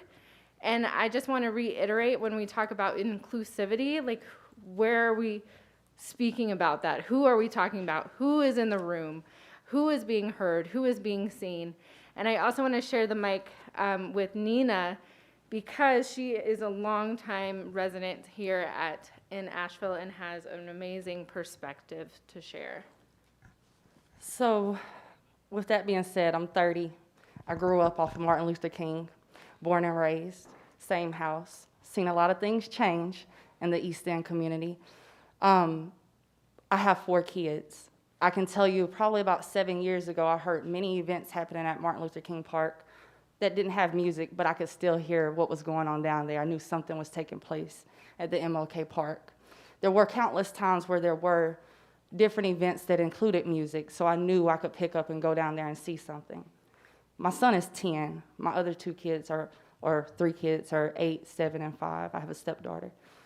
With that being said, I don't have many places that I can take them. If you guys are gonna address the music industry, because I do wanna recognize, I feel bad for you guys having to deal with the Kenilworth issue and stuff like that, with the whole hospital. But we didn't have this noise ordinance when we had 8 hotels come up in the last 5 years either. And we had 10 hotels come up. But it's now a problem, and it's a problem coming out of COVID when so many people have suffered and our kids need something to do. One of the gentlemen told me that somebody complained about Rabbit Rabbit for a movie, Frozen, being played. Let it go. Let it go. Literally, my kids might have been at that movie. You know, like, I'm really upset because I have nowhere to take them. I have nowhere to take them. The closest skating ring is in Waynesville. You know what I'm saying? Like, they don't bowl yet. You know, they want to get out and dance. It makes sense now because the kid hip hop parade that we just did, I could barely hear the music at. You know what I'm saying? Like, the music scene, I have brothers who are in a band. You know, free radio performs a lot around this town. You know, like, I don't want to see the music scene go. Bel Share happened right down the street from me. It did what it was supposed to do. And if the people who moved here, probably because they came to Bel Share, which had nothing but music, food, and talent, they're at it, and vendors, you know, don't push that away. We obviously see with the numbers here that it makes good money. And it keeps something for the kids. Thank you. After Michelle, we will have Thornwell May. Good evening. Thank you for allowing me to say a few words here. My name is Michelle Moog Kusa. I'm the executive director of the Bob Moog Foundation and the Moogseum. I'm also the daughter of world-renowned synthesizer pioneer Bob Moog, whose inventions in 1964 revolutionized the face of music. My parents moved here from Buffalo, New York in 1978. They were drawn to Asheville because of its natural beauty, but also because of its creative soul. It was important to them to live in an area that celebrated expansive thinking, including the exploration and performance of live music. Very soon after arriving, my father took us to Shindig on the Green, to gospel sings, and he himself even performed at the very first Bel Share in the streets. Although Asheville in 1978 was very different from the city that it is now, an integral part of Asheville's soul remains. That is, we are still a thriving music community. My father was a dedicated advocate for the arts and considered live music to be an inherently valuable cultural resource, not just an economic one, and he was deeply concerned about losing this transcendental language, which brings people together in community. Asheville's musicians and its music industry help form the creative backbone of this community, a community that is set apart from others by its creative spirit. This unique creativity draws people from all over the world, and for those of us who are lucky enough to live here, it binds us together. And a measure that weakens our creative musical community also weakens Asheville as a unique place to live, work, and visit. Without a thriving music scene, Asheville loses its soul. Asheville musicians and music venues are more than cultural assets and sources of economic stimulus. They are vital members of this community. Thank you. Thank you. And on deck is Marcus Cunningham. Hi, council members. My name is Thornwell May. I'm a local small business owner. My company, Boogie Charm Presents, creates live music events in and around the city. I'm also a resident of Kenilworth and have a residence off of Charlotte Street. Every musician or DJ I've met in this city has, at minimum, the ambition to pay their rent and pay their bills from just making music, which is already hard enough for them. They're out there busking in the streets and doing whatever they can. And during COVID, you saw them come up with really creative solutions for bringing live music and entertainment to the populace here. I think the measure to reduce the decibel levels is fair at the public safety level. To curtail further the artists' ability to make money and to bring arts and culture to this community would be a major detriment. It's one of the reasons I moved here. It's one of the reasons I started a business here. And the music industry is well represented in this room, and I think that should be considered. Thank you. Thank you. On deck is Emily Argonata. Thank you, Mayor, for allowing us to have this time. Thank you, Council, for this as well.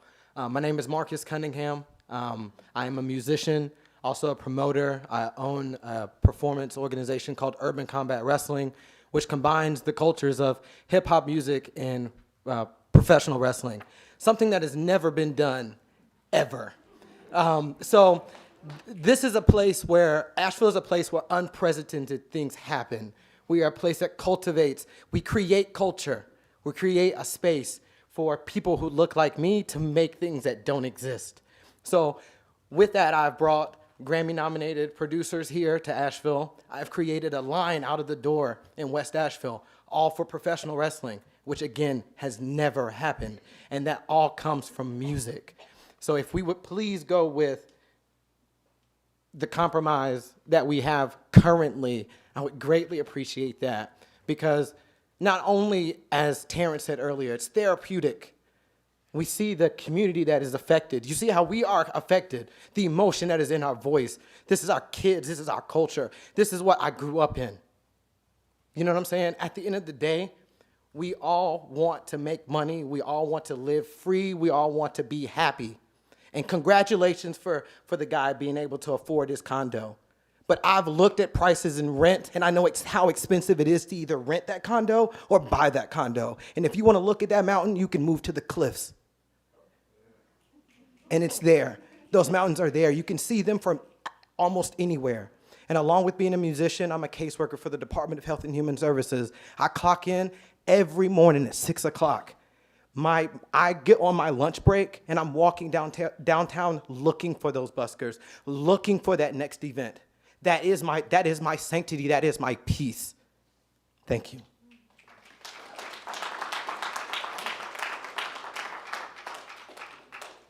On deck is Mike Martinez. Hard to follow that. I'm going to be real quick because I know the time is short. Good evening. I appreciate this opportunity. My name is Emily Argonata. I'm a native of Asheville. And I'm here to support the current draft of the ordinance, albeit a compromise. I'm 39 years young, and I'm a fan. Clearly, I am here to represent the heritage of this town. Shindig on the green, free radio, Appalachian hip-hop, electronic music, Asheville Drum and Bass Collective. This is our heritage. This is my heritage. I ask that you protect our heritage. I'm going to follow up from the gentleman who spoke about Miss Aretha Franklin. I'm going to say, when it comes to the health and safety, I'm going to quote Bob Marley. One good thing about music, when it hits you, you feel no pain. I'm going to quote also AARP. April 2nd, 2018, it was found that well-being increased by 21% when attending live music, an increase of feelings of self-worth by 25%. This is AARP. 75% improvement in mental stimulation in comparison to only 10% for yoga. So attending a concert one time every 2 weeks or more, quote, high levels of happiness could live up to 9 years longer, okay?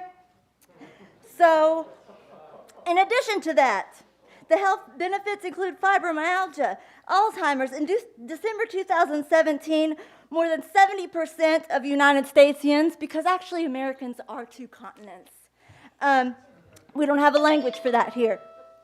Thank 45 or older believe music helped them through a difficult period in Thank- life, and it surely has helped me. I ask that you vote for this. Thank you so much for your time. We have a cure for COVID, I think. Hey. On deck is Sharon Davis. Thank you. Please proceed. Feel like you've all heard from me a lot over the past year or so. It's nice to finally be able to be here in front of you all. I only have a few things, based off of what I've been hearing here today. The first thing is a penalty is a penalty. I keep hearing it referred to as other things, or I don't want to call it that, but that's what it is. If you move to a city, you get the problems of a city. You move to a downtown city area, somebody who grew up in New Jersey, you get noise. Don't move there if you don't want to be there.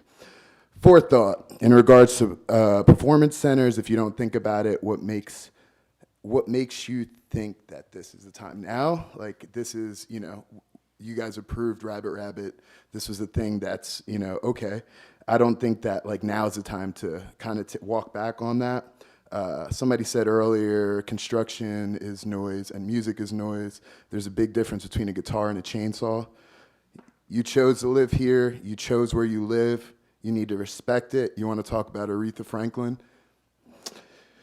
3 years touring. I spent 3 years of my life the past year touring the country, playing music in just about every other big city in the country. And there's no music city like Asheville. No city like it in the whole country. I haven't been to other countries yet, but soon, I'm sure. I'm a homeowner. I'm a business owner. I'm a musician. I'm a DJ, and I'm a board member of a nonprofit. This is 70% of my livelihood. This is how I make my money. And to not be able to do that would kill me. It would kill me. I moved here 14 years ago, and I wasn't a musician, but Asheville made me one. And there's plenty of other people that have that same experience. Thank you. That's it. Thank you. And on our final speaker and on deck is Greenleaf Clark. Thank you, Council. May I ask a quick question? By raising your hand, how many of you live in right downtown Asheville? Anybody on the council? Well, I do. I live 2 blocks from here. I'm also a professionally trained musician, and music is something that keeps me alive. I love music. I also love Asheville, and I love the ambiance of this city. That's why I live here. I love that the quality of life, I thought, was wonderful when I came here. I see it deteriorating. I see it threatened. A lot of it has to do with noise. There's been enough talk about the large venues and all of that. I will just say, as a person who lives downtown, do the buskers need to have the amps on as loudly as if they were in an arena? Does a busker on the corner of Haywood need amplification that is so loud that you have to put your fingers in your ears when you go past? I ask that you consider that we just have a healthy balance. I love this as a music city, and I chose to live here, but I want this to be balanced. I want you to pay attention also to the people who are trying to have a life here other than the music venues. And by the way, this is my last chapter. I can't move anywhere else. I chose this. And I would like to keep the quality of my life balanced. One last thing, Mr. Moody's presentation a month ago, not this meeting, but he talked about enforcement of these new ordinances. And a lot of the enforcement was with Asheville Police Department. I submit that that beleaguered and understaffed and underpaid department will not be able to enforce these ordinances. Thank you.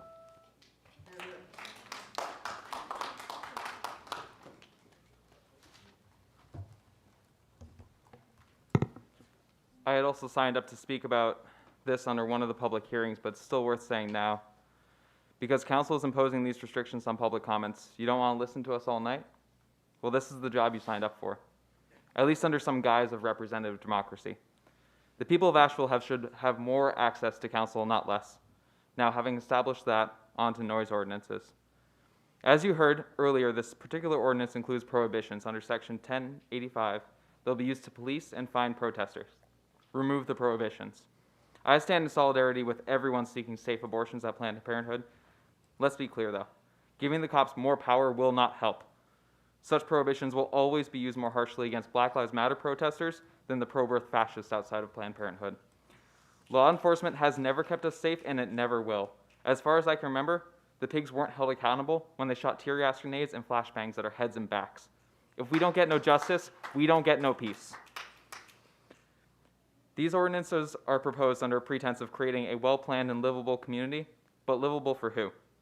For retirees who delude themselves into expecting Asheville to sound like a lake house?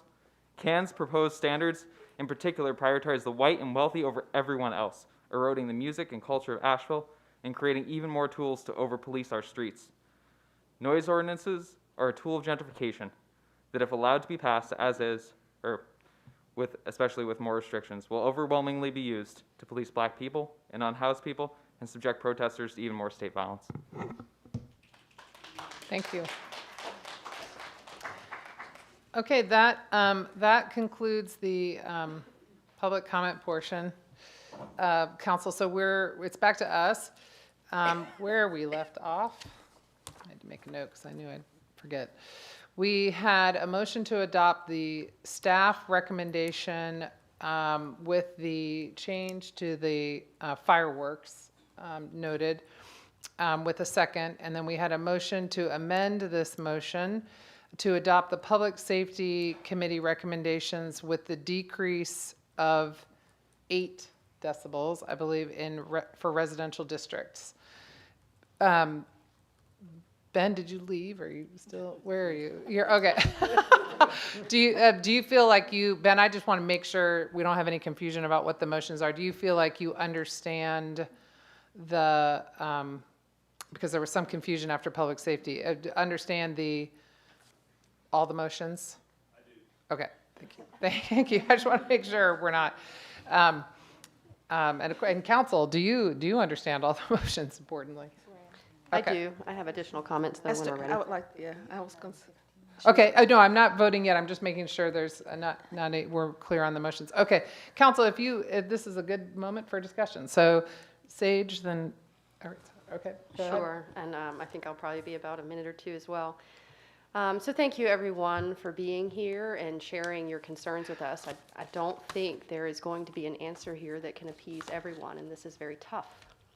I have visited music venues, homes, I've walked your neighborhoods, I've met with residents after residents, I attended sound demonstrations and learned more about noise than I ever knew actually existed. But I do think that regardless of which motion is heard and voted on tonight, there are some wins in the room that I want to acknowledge. Ms. Snyder, we met at your home, and you are one of the residents that's dealing with the continuous noise emanating from the hospital and other nearby businesses with outdated and loud HVAC systems. And I think whichever motion proceeds tonight addresses that. And I hope that, I actually don't see her. I think she left, but I hope that she feels heard. I think this kind of continuous noise is disruptive to more than just the ear, and I think that we can all agree on that. That is not, however, a live show. I am speaking to ongoing mechanical equipment. Mr. Freeman is here on behalf of CAN, and we have a great working relationship. However, I'm concerned that the numbers put forth are too low and cannot reasonably even be achieved. But I do appreciate the amount of effort that you have put into this in organizing the neighbors. We have found a path to prohibit the exhaust systems, the revving engines, the Jake brakes. These are all wins. We've dialed in permitting for legal fireworks and permitted fireworks and the days of the weeks and the neighborhood's requests around them. We've tackled garbage pickup times. We've tackled construction noise, when and times of day they can operate. We even tackled the amplification of noise outside of health centers in particular, in an area where already traumatized people are being exposed to more trauma. So we have addressed many issues regardless of which motion proceeds tonight.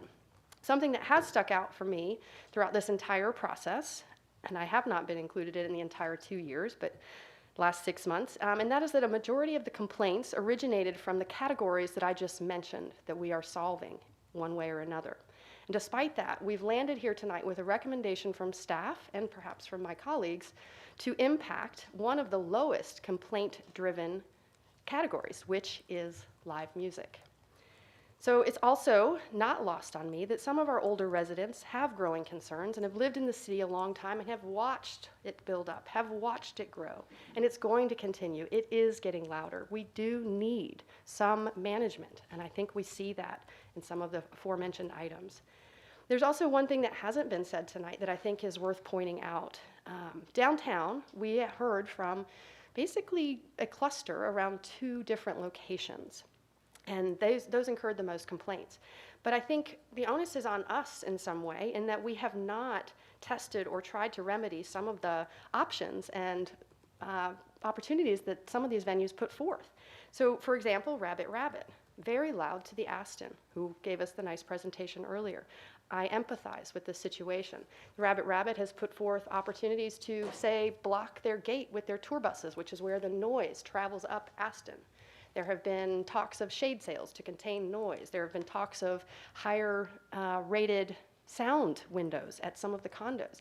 And I say the onus is on us because for years we have been trying to update the downtown design guidelines, which would have directed those condo developments to say you need higher rated glass if you're going to be near a performance venue. So that is on us and something we need to come back and look at. All that said, I am going to stick with, personally, the motion that Ms. Roney put forward and was amended with a -8, because I believe that it addresses and protects the music class, but gives protection to the residents as well. And I think what we will be left with, if that proceeds, is these still problematic venues that need to be discussed and worked on together. If there are opportunities via design to help deflate the noise that impacts some of the adjacent buildings, then let's try that together. And I would like to see that opportunity happen. And I think that is, last one thing. I do think that we need to come back and revisit this. So if I don't know if it's 6 months, if we don't implement this for 45 or 60 days, then we're looking at the winter, so maybe it's in the spring. And perhaps one last call to my colleagues here for that, for those who put forth the first motion. If you are not in support of the amended motion Kim made and I supported, then I would, at the very least, request that you consider allowing the central business district to remain at 75. Thank you. Go ahead. Well, I guess Sage pretty much covered a lot of my concerns. But anyway, the one thing I was sort of, if you look at what staff has put forward for us to have recommended, it's really not that much different from what public safety had decided earlier. You're looking at 3 decibels. And basically, the one thing about the staff report is because I went around to just as Sage and went through all kinds of, met people at their homes and businesses to actually listen to the sounds and how they were affecting their businesses or whatever. And there was a concern. And because of that concern, and especially dealing with Ben and how he went above and beyond to put in so much time, and basically with the staff's recommendation and Ben's recommendation, then I am more or less leaning toward accepting that because I feel that a lot of the necessary testing and data that he has actually more or less gives a more balanced approach to the needs of the community. That being said, he also, if you notice, I love music and I listen to all the musicians and all that. I mean, I love it. And you all are definitely right. It basically is many of your livelihoods and things of that nature. And it can still be that. It can still do that. But basically what we're trying to do is just make it a place that everyone can feel comfortable and it does not get out of control. And if you notice that there is one tool that Ben has in his particular presentation was you can apply for permits to exceed on these levels, up to 30 a year. Rabbit basically is planning on putting on 30 different performances. So therefore, they can apply to exceed that. So there are measures in place to protect those particular times that you need to exceed the noise decibel levels that we've actually presented. So because of that, I think that it gives everybody the opportunity to do what they need to do, but it also places a control, a method or way that we can control it to some degree. And also, I would suggest that we actually set up to put it in force as far as this particular plan. Kim mentioned earlier that we could actually do a heat map to sort of, as we move forward, to sort of see where the noise is and how, you know, we can best address it. But we can also put in place that no matter what we vote on tonight, that we push it out to maybe not to be effective until November, which gives a lot of the people in the music industry that's coming out of COVID a chance to sort of regroup. And it gives us time to also maybe go back and look at if we need to make changes or adjustments. So that's all I'd like to say. Thank you. Is anyone else wishing to speak on this before we vote? This is Kim.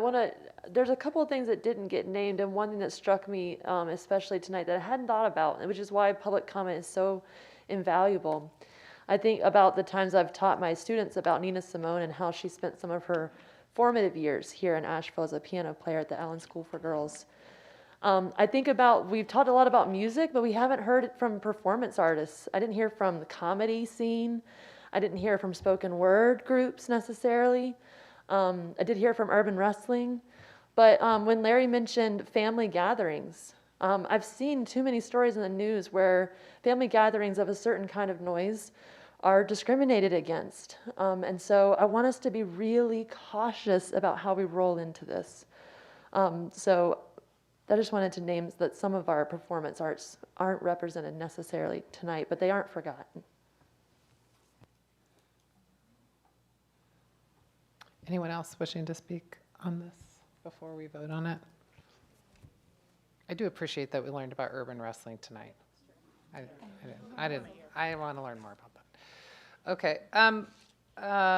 So we, yeah, shout out. There you go. Send us the details. Right. You know, again, I want to thank all of you for participating in this and for the 2 years at least that Ben Woody and his staff have been working on this and engaging with the community. It is an incredibly heavy lift. I do think that this is going to be one of those things that we may end up revisiting in 6 months and say, we got to tweak this, we got to tweak that. You know, I think unfortunately, no matter what our ordinance is, how it's drafted, there are going to be complaints, noise complaints that we hear a lot about that will not be able to be addressed here. For example, I have over the years gotten a lot of complaints from folks that live in Montford on the slope that faces the river, and they'll complain about a salvage station. But we've done measurements of salvage station music in Montford, and I think it's less than 60 decibels. So, you know, so if you're, you know, and people will say, there's a concert happening in my living room in Montford, I hate it.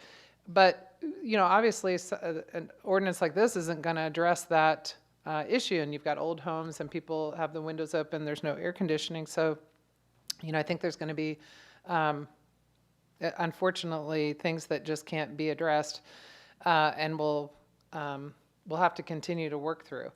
But I do appreciate the attempt to try to modernize our noise ordinance and adapt to who we are as Asheville today, because we're very different than the last time we adopted a noise ordinance. So I just want to say that I appreciate everyone's participation in this. So we have these layered motions, and so what we have to do is we have to first vote on the motion to amend the primary motion.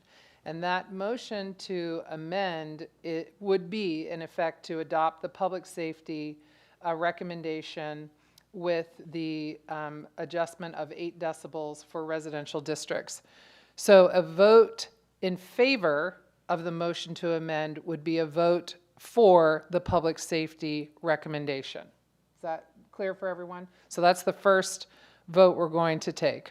So if you are in favor of the public safety recommendation, you will vote for this motion to amend. So all those in favor of... Before we say it, with the clarification that Sage added the eight subtract 8 decibels. Yes. Yes. Okay. Mayor, one more clarification if I could. I believe that beyond the decibels, there may have also been a difference in the nighttime hours from the public safety recommendation to the staff. So we need to clarify. So that would be... So this would be for the public safety recommendation. Yes, so that, but to put in the motion, that includes, because it was only mentioned that the decibels were different, that includes the nighttime hour recommendation as well. Okay, I assume it's whatever came out of public safety. There may be other things too as well. I think those were the only 2. Okay. Now, did that get... I understand. Okay, everybody's still on board here. All right, so this, so all those in favor of the public safety recommendation with the adjustment of the 8 decibels. Oh my gosh. I think Brad's just saying there, because the way Kim described the public safety recommendation is she only mentioned the decibels, and he's pointing out that actually public safety also adjusted the daytime, nighttime. So. I'm aware of that. You totally. It's what's in blue on the page 5 of the objective decibel standard. Yep. It's okay. Okay. That's correct. Okay, all those in favor of Councilwoman Roney's motion with a second from Councilwoman Turner, please say aye. Aye. Okay, please raise your hand. Okay, and all those opposed, please raise your hand. Okay. All right, so the motion fails, so now we have the motion to adopt the staff recommendation with the adjustment for the fireworks. Mayor, will that also contain the effective date of 9/15? Yeah, it had 45 days. So 45 days? September 15th. 45 days. Does that also reduce the curfew hours, which were adjusted in public safety? They were originally 10 p.m. on weekdays. Hey, and Ben, 11 maybe we need you up here. on Make sure we weekends. got what the staff recommendation is. So the motion is to adopt the staff recommendation with the changes regarding fireworks for the tourists. So the staff recommendation are the decibel levels that were showed in the table. Yes. And then the nighttime time is 10 p.m. Monday through Thursday and 11 p.m. Friday and Saturday. Right. Sunday through Thursday, yes. Okay, are we clear? Okay. All those in favor, please. September 15th. September 15th, is that? Ben says fine. That was kind of a compromise between the 60 and the 30. Okay, all those in favor, please raise your hand. All those opposed, please raise your hand. Okay, 5-2. All right, the motion carries, and because it was 5-2, it does not need a second reading, so the motion is passes. Okay, thank you. You're welcome to stay. We have more to move on in the agenda, but we are done with this item. Thank you. Oh, I was having fun with it, Ben. Right, you're gonna do your thing. You ready for me? You pitching it now to me? All right, Maggie said 9:30, you got 9 minutes. All right. Sir, we're continuing. I'm sorry. All right, boards and commissions met today, earlier today, and our Hey, Kathy, recommendation. maybe you guys could close the doors for the. And we have a few recommendations. The clerk's office will continue to advertise for, Folks, if you could go into the other room to chit chat and we'll close the doors. Oh, well. the clerk's office will continue to advertise for a few of our commissions, for African American Heritage Commission, for the Board of Electrical Examiners, for the Historic Resources Commission, and for Multimodal Transportation Commission. We did decide to reappoint Michael Hayes, who is the West representative of the Citizen Police Advisory Committee, and Carl Catterjohn for the East representation. Can I get a second? Second. Okay. Who seconded? Okay, all in favor, say aye. Aye. Any opposed? Okay, motion carries. For Mountain Community Capital Operating Fund, the committee recommends to appoint Carl Aguirre to fill the unexpired term of Lynn Smith. Can I get a second? A second. Right, all in favor, say aye. Aye. Any opposed? Right. For the Neighborhood Advisory Committee, we recommend the appointment of Bobette Mays, who is currently serving in an at-large seat, to the seat representing 28803 or 28704 seat, and appoint S. Lynn Likis Worrell to fill the unexpired term of the at-large seat vacated by Ms. Bobette Mays. Can I get a second? Second. Okay, all in favor say aye. Aye. Any opposed? I'm sorry, Vice Mayor, I didn't see who seconded that. Excuse me. Kim. And for Planning and Zoning Commission, the committee recommends interviewing on September 14th the following applicants: Sherry Cogiala? Thank you. Roosevelt Harvin, Ricardo Sejo, Sarah Wilcox, Kenneth Bussey Jr., Jeffrey Barton. Can I get a second? Second. All right, all in favor, say aye. Aye. Any opposed? All right, and for TDA, it's tricky here, so just kind of listen in. So we recommend to re-advertise for the two seats that fill the 101 plus hotels. And also, because we received, because there was a resignation after the application deadline, we're also going to re-advertise for the 100 or less room seat. So we're going to just open that interview process. Well, it is going to be interview process for September 14th, but what we're going to do, we're not going to make that decision until our August meeting because we had to reopen applications because of that resignation. Is that clear? Okay. So that's all. We don't have to take a vote on that. Awesome. Good job. So, just note that our August meeting is rescheduled for August 24th, and it will be in person. Your boards and commissions. Boards and commissions meeting, yes. Okay, thank you. Okay, we're now down to informal discussion and public comment. I have a number of people that have signed up to speak. The first, and again, this is 3 minutes, please. The first is Jacob Wechter. I'm sorry, you'll tell us how I should have said that.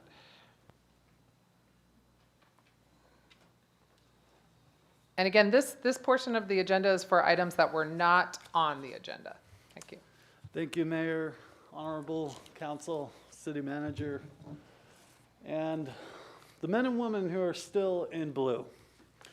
I don't have an argument to make. I just have a story to tell. I believe that Black Lives Matter and that Blue Lives Matter too. Here's why I feel that the police are such vital, essential workers. In 2018, I was T-boned by a drunk driver in Richmond, Virginia. The computer in his Camry showed he was traveling at 80 miles per hour in a 25 zone. That's like going highway speed through your neighborhood. The computer also showed that he was traveling at 57.8 miles per hour at the point of impact into the driver's side of my 2004 Chevy Aveo.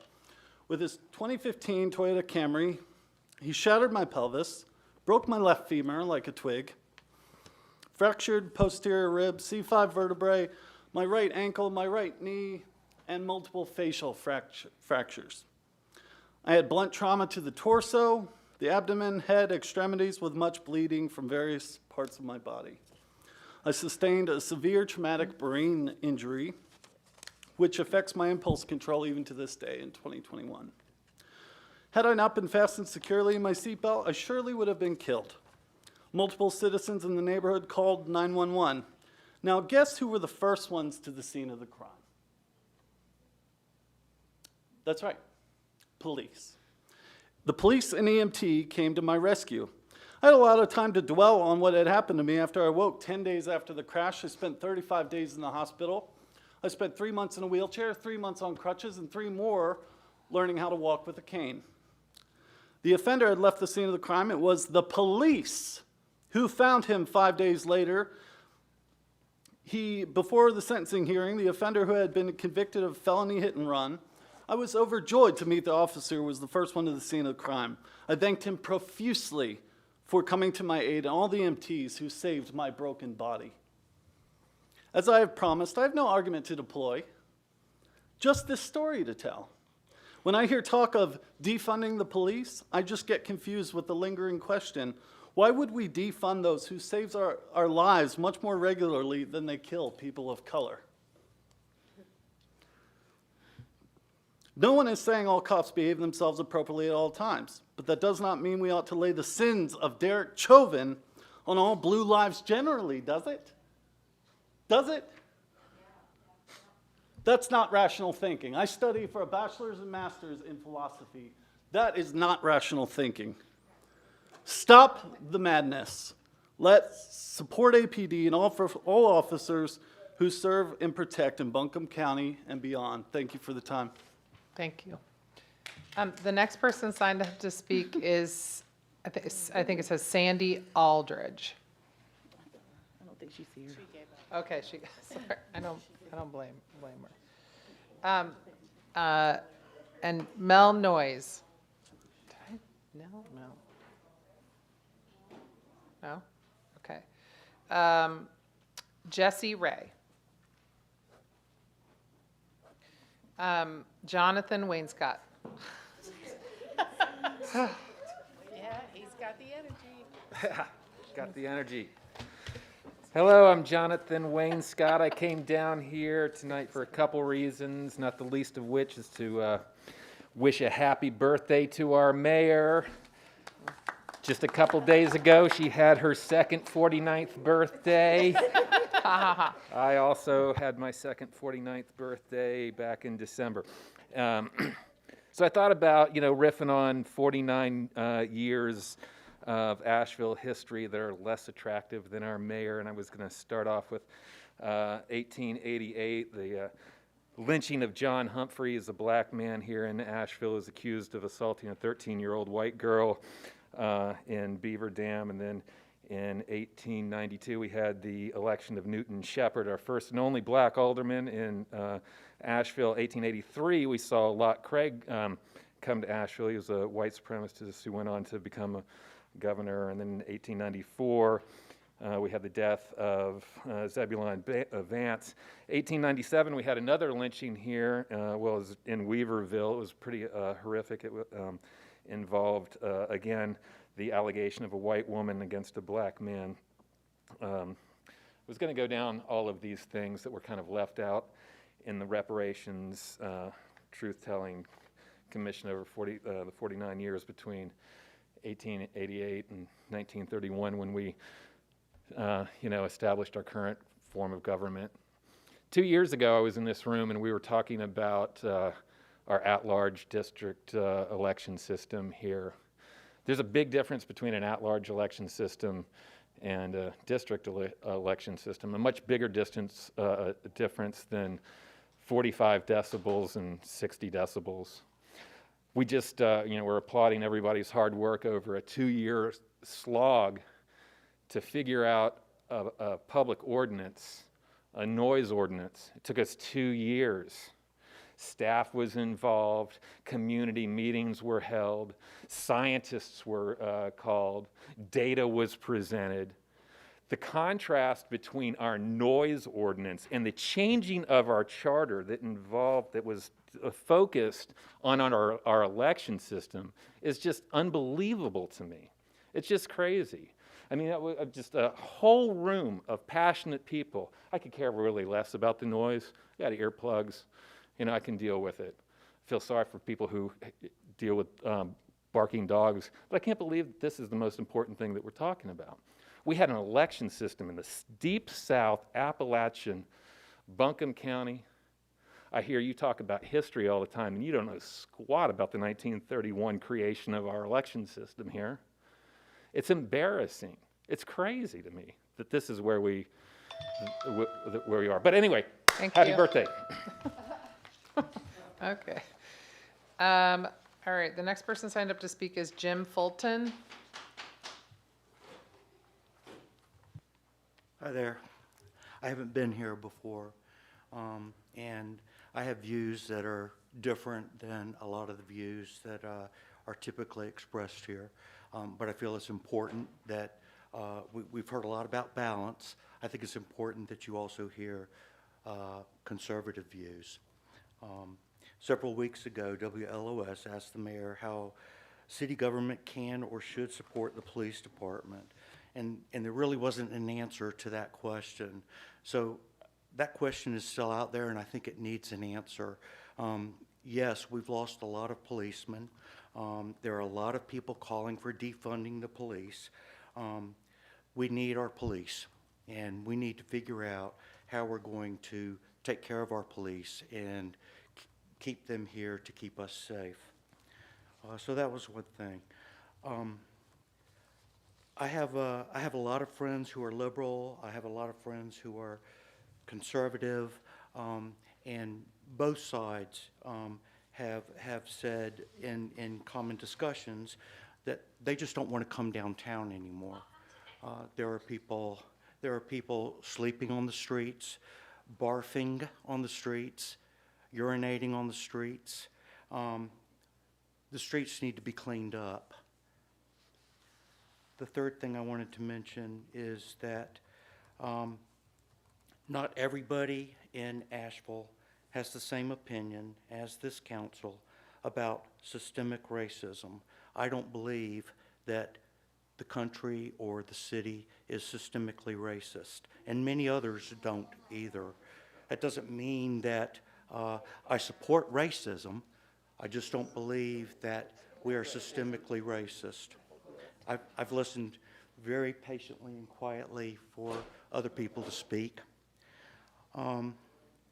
So I wanted to say that. I think you need to hear that there are citizens here who do not follow that belief. It's an opinion and a belief. It's, and you can write as many resolutions as you'd like, but it won't turn that belief into a fact.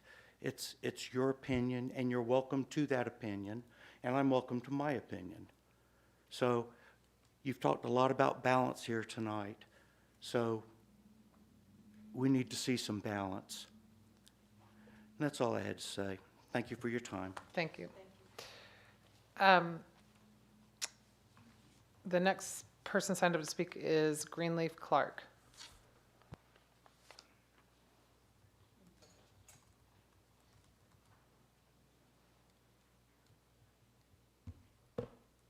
And no, we don't need to balance that with fascists. Fire, fire, gentrifier. What? Perhaps you are picking up on a theme from us by now. Wait, what? Okay, hold on. Look, we're going to do this public comment. We're going to finish with it. Only the person speaking will speak. No comments from the gallery, please. Thank you. Perhaps you are picking up on a theme from us by now. and I can assure you that we have already picked up on it. We've been seeing this theme of gentrification and the virtue signaling that it facilitates it as the city tries to make poor people disappear. We see it when camps on public land are ripped apart. Here's looking at you. We see it in your plan to eradicate public housing. Please direct your comments to us, please. Right. We see it in your plan to eradicate public housing by 2036. We see it as our wages stagnate while our rents skyrocket, those of us who still have homes anyway. And worst of all, you attempt to placate us by promising reparations and community safety, then stab us in the back as soon as the media coverage fades. And Esther, when you tell CNN that this year people are asking for police appreciation events, all it shows is how out of touch you really are. I guess you were listening to these two white men that came up instead of the massive crowds of poor, disabled, queer, black, and brown people in the streets. And you make it as inaccessible as possible to speak up for those who you're trying to make disappear. Why is there no virtual public comment? Why do you still force us to walk past our abusers to be heard in this room? Why is there no ASL translation? Why is there no Spanish translation? Why are we on the second floor of a building with no way to engage remotely, without social distancing, just as COVID is spiking dramatically in our city? While Mayor Mannheimer doesn't even have the respect for our safety to wear a mask, some of us here are wearing two, while putting yourselves at risk just to be heard. Your actions actively disable the people of this city from being heard as you increasingly fund white supremacist gangs that terrorize our neighborhoods. You eradicate public housing so that our neighbors have nowhere to live. You pass noise ordinances that police and fine our ability to protest these violences against us. And we are fed up. So listen close and listen well. Defund the police, abolish all prisons, pay reparations, and give Cherokee people their land back. Thank you. Victoria Estes? Okay, and thank you. Emma Hutchins.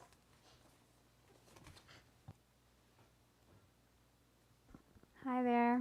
I feel like tonight has just been a roller coaster of emotions. And so I want to say that I was really encouraged to hear about the partnerships with Buncombe County Community Land Trust, as well as Homeward Bound. I just want to acknowledge that serving our houseless community and addressing local access and affordability is a huge task. And I see those as being really, it brought me a lot of optimism to see those on the table. It was also very heartening to share the room with a fantastic music community tonight, despite the outcome of the vote. I chose to speak tonight because I'm concerned also about the accessibility of public meetings. As a caretaker for members of my family and as a person with friends over the age of 70, I take extra precautions to try not to expose myself to COVID-19. So I feel uncomfortable often in indoor spaces like this one, but this is the only way for me to make public comment. Last year showed us that it's possible to accommodate immune-compromised individuals and people with disabilities with remote options for public engagement. People who could not safely leave their homes could still participate in the public process. To take these measures to accommodate able-bodied people during the pandemic and then remove these options demonstrates a willingness to exclude entire groups of people from our community, including elders, people who cannot climb stairs, and those who are immune-compromised. Thank you. Rachel Appleton? She has her own time. Okay. I mean, if you could speak, it's your turn. If you don't want to speak. No, you can't do that, but you can, if there's 3 people that haven't already spoken and they want to speak, they can do that. And they've signed up. And they've signed up. So thank you for that reminder. Gretz, are you ready? Yes, I am. All right, go for it. So Hi, my name is Gritz and I'm a resident of downtown Asheville. I want to acknowledge the loss of our neighbor, Robert Austin, who passed on July 23rd in the Buncombe County Jail, murdered by the carceral state. This is the 4th person who has died while in custody in the last year. I will begin by saying the reason that I'm not there and why I'm calling is because I'm awaiting test results for COVID-19 as the Delta variant begins to surge through our community. I assume that you have seen these spikes in Buncombe County, and I also assume that you have the sense to follow the facts in which the Delta variant is 3 times more transmissible than the first strain in 2020. It's absolutely mandatory that you allow for virtual public comment at all public hearings as we see cases spike from here forth. The fact that you're investing 11 million tax-paying dollars into building another police station as we find ourselves facing the possibility of another wave of the virus and shutdown, as you raise property taxes that will disproportionately affect Black and Brown community members, and as you continue to over-police Black and Brown neighborhoods, reveals the blatant lack of care you have for the request by many of your citizens to reimagine public safety and divest. Okay, from the we're going to police. ask that you stop, I'm please. disappointed in you voting in favor please of stop. staff recommendations regarding the noise ordinance. Now that you've done this, it is necessary to review this ordinance in 30 to 60 days. Yeah. Okay. I'm sorry, but first of all, okay, she's addressing an item under the consent agenda. This part of the agenda is for items that have not already been addressed.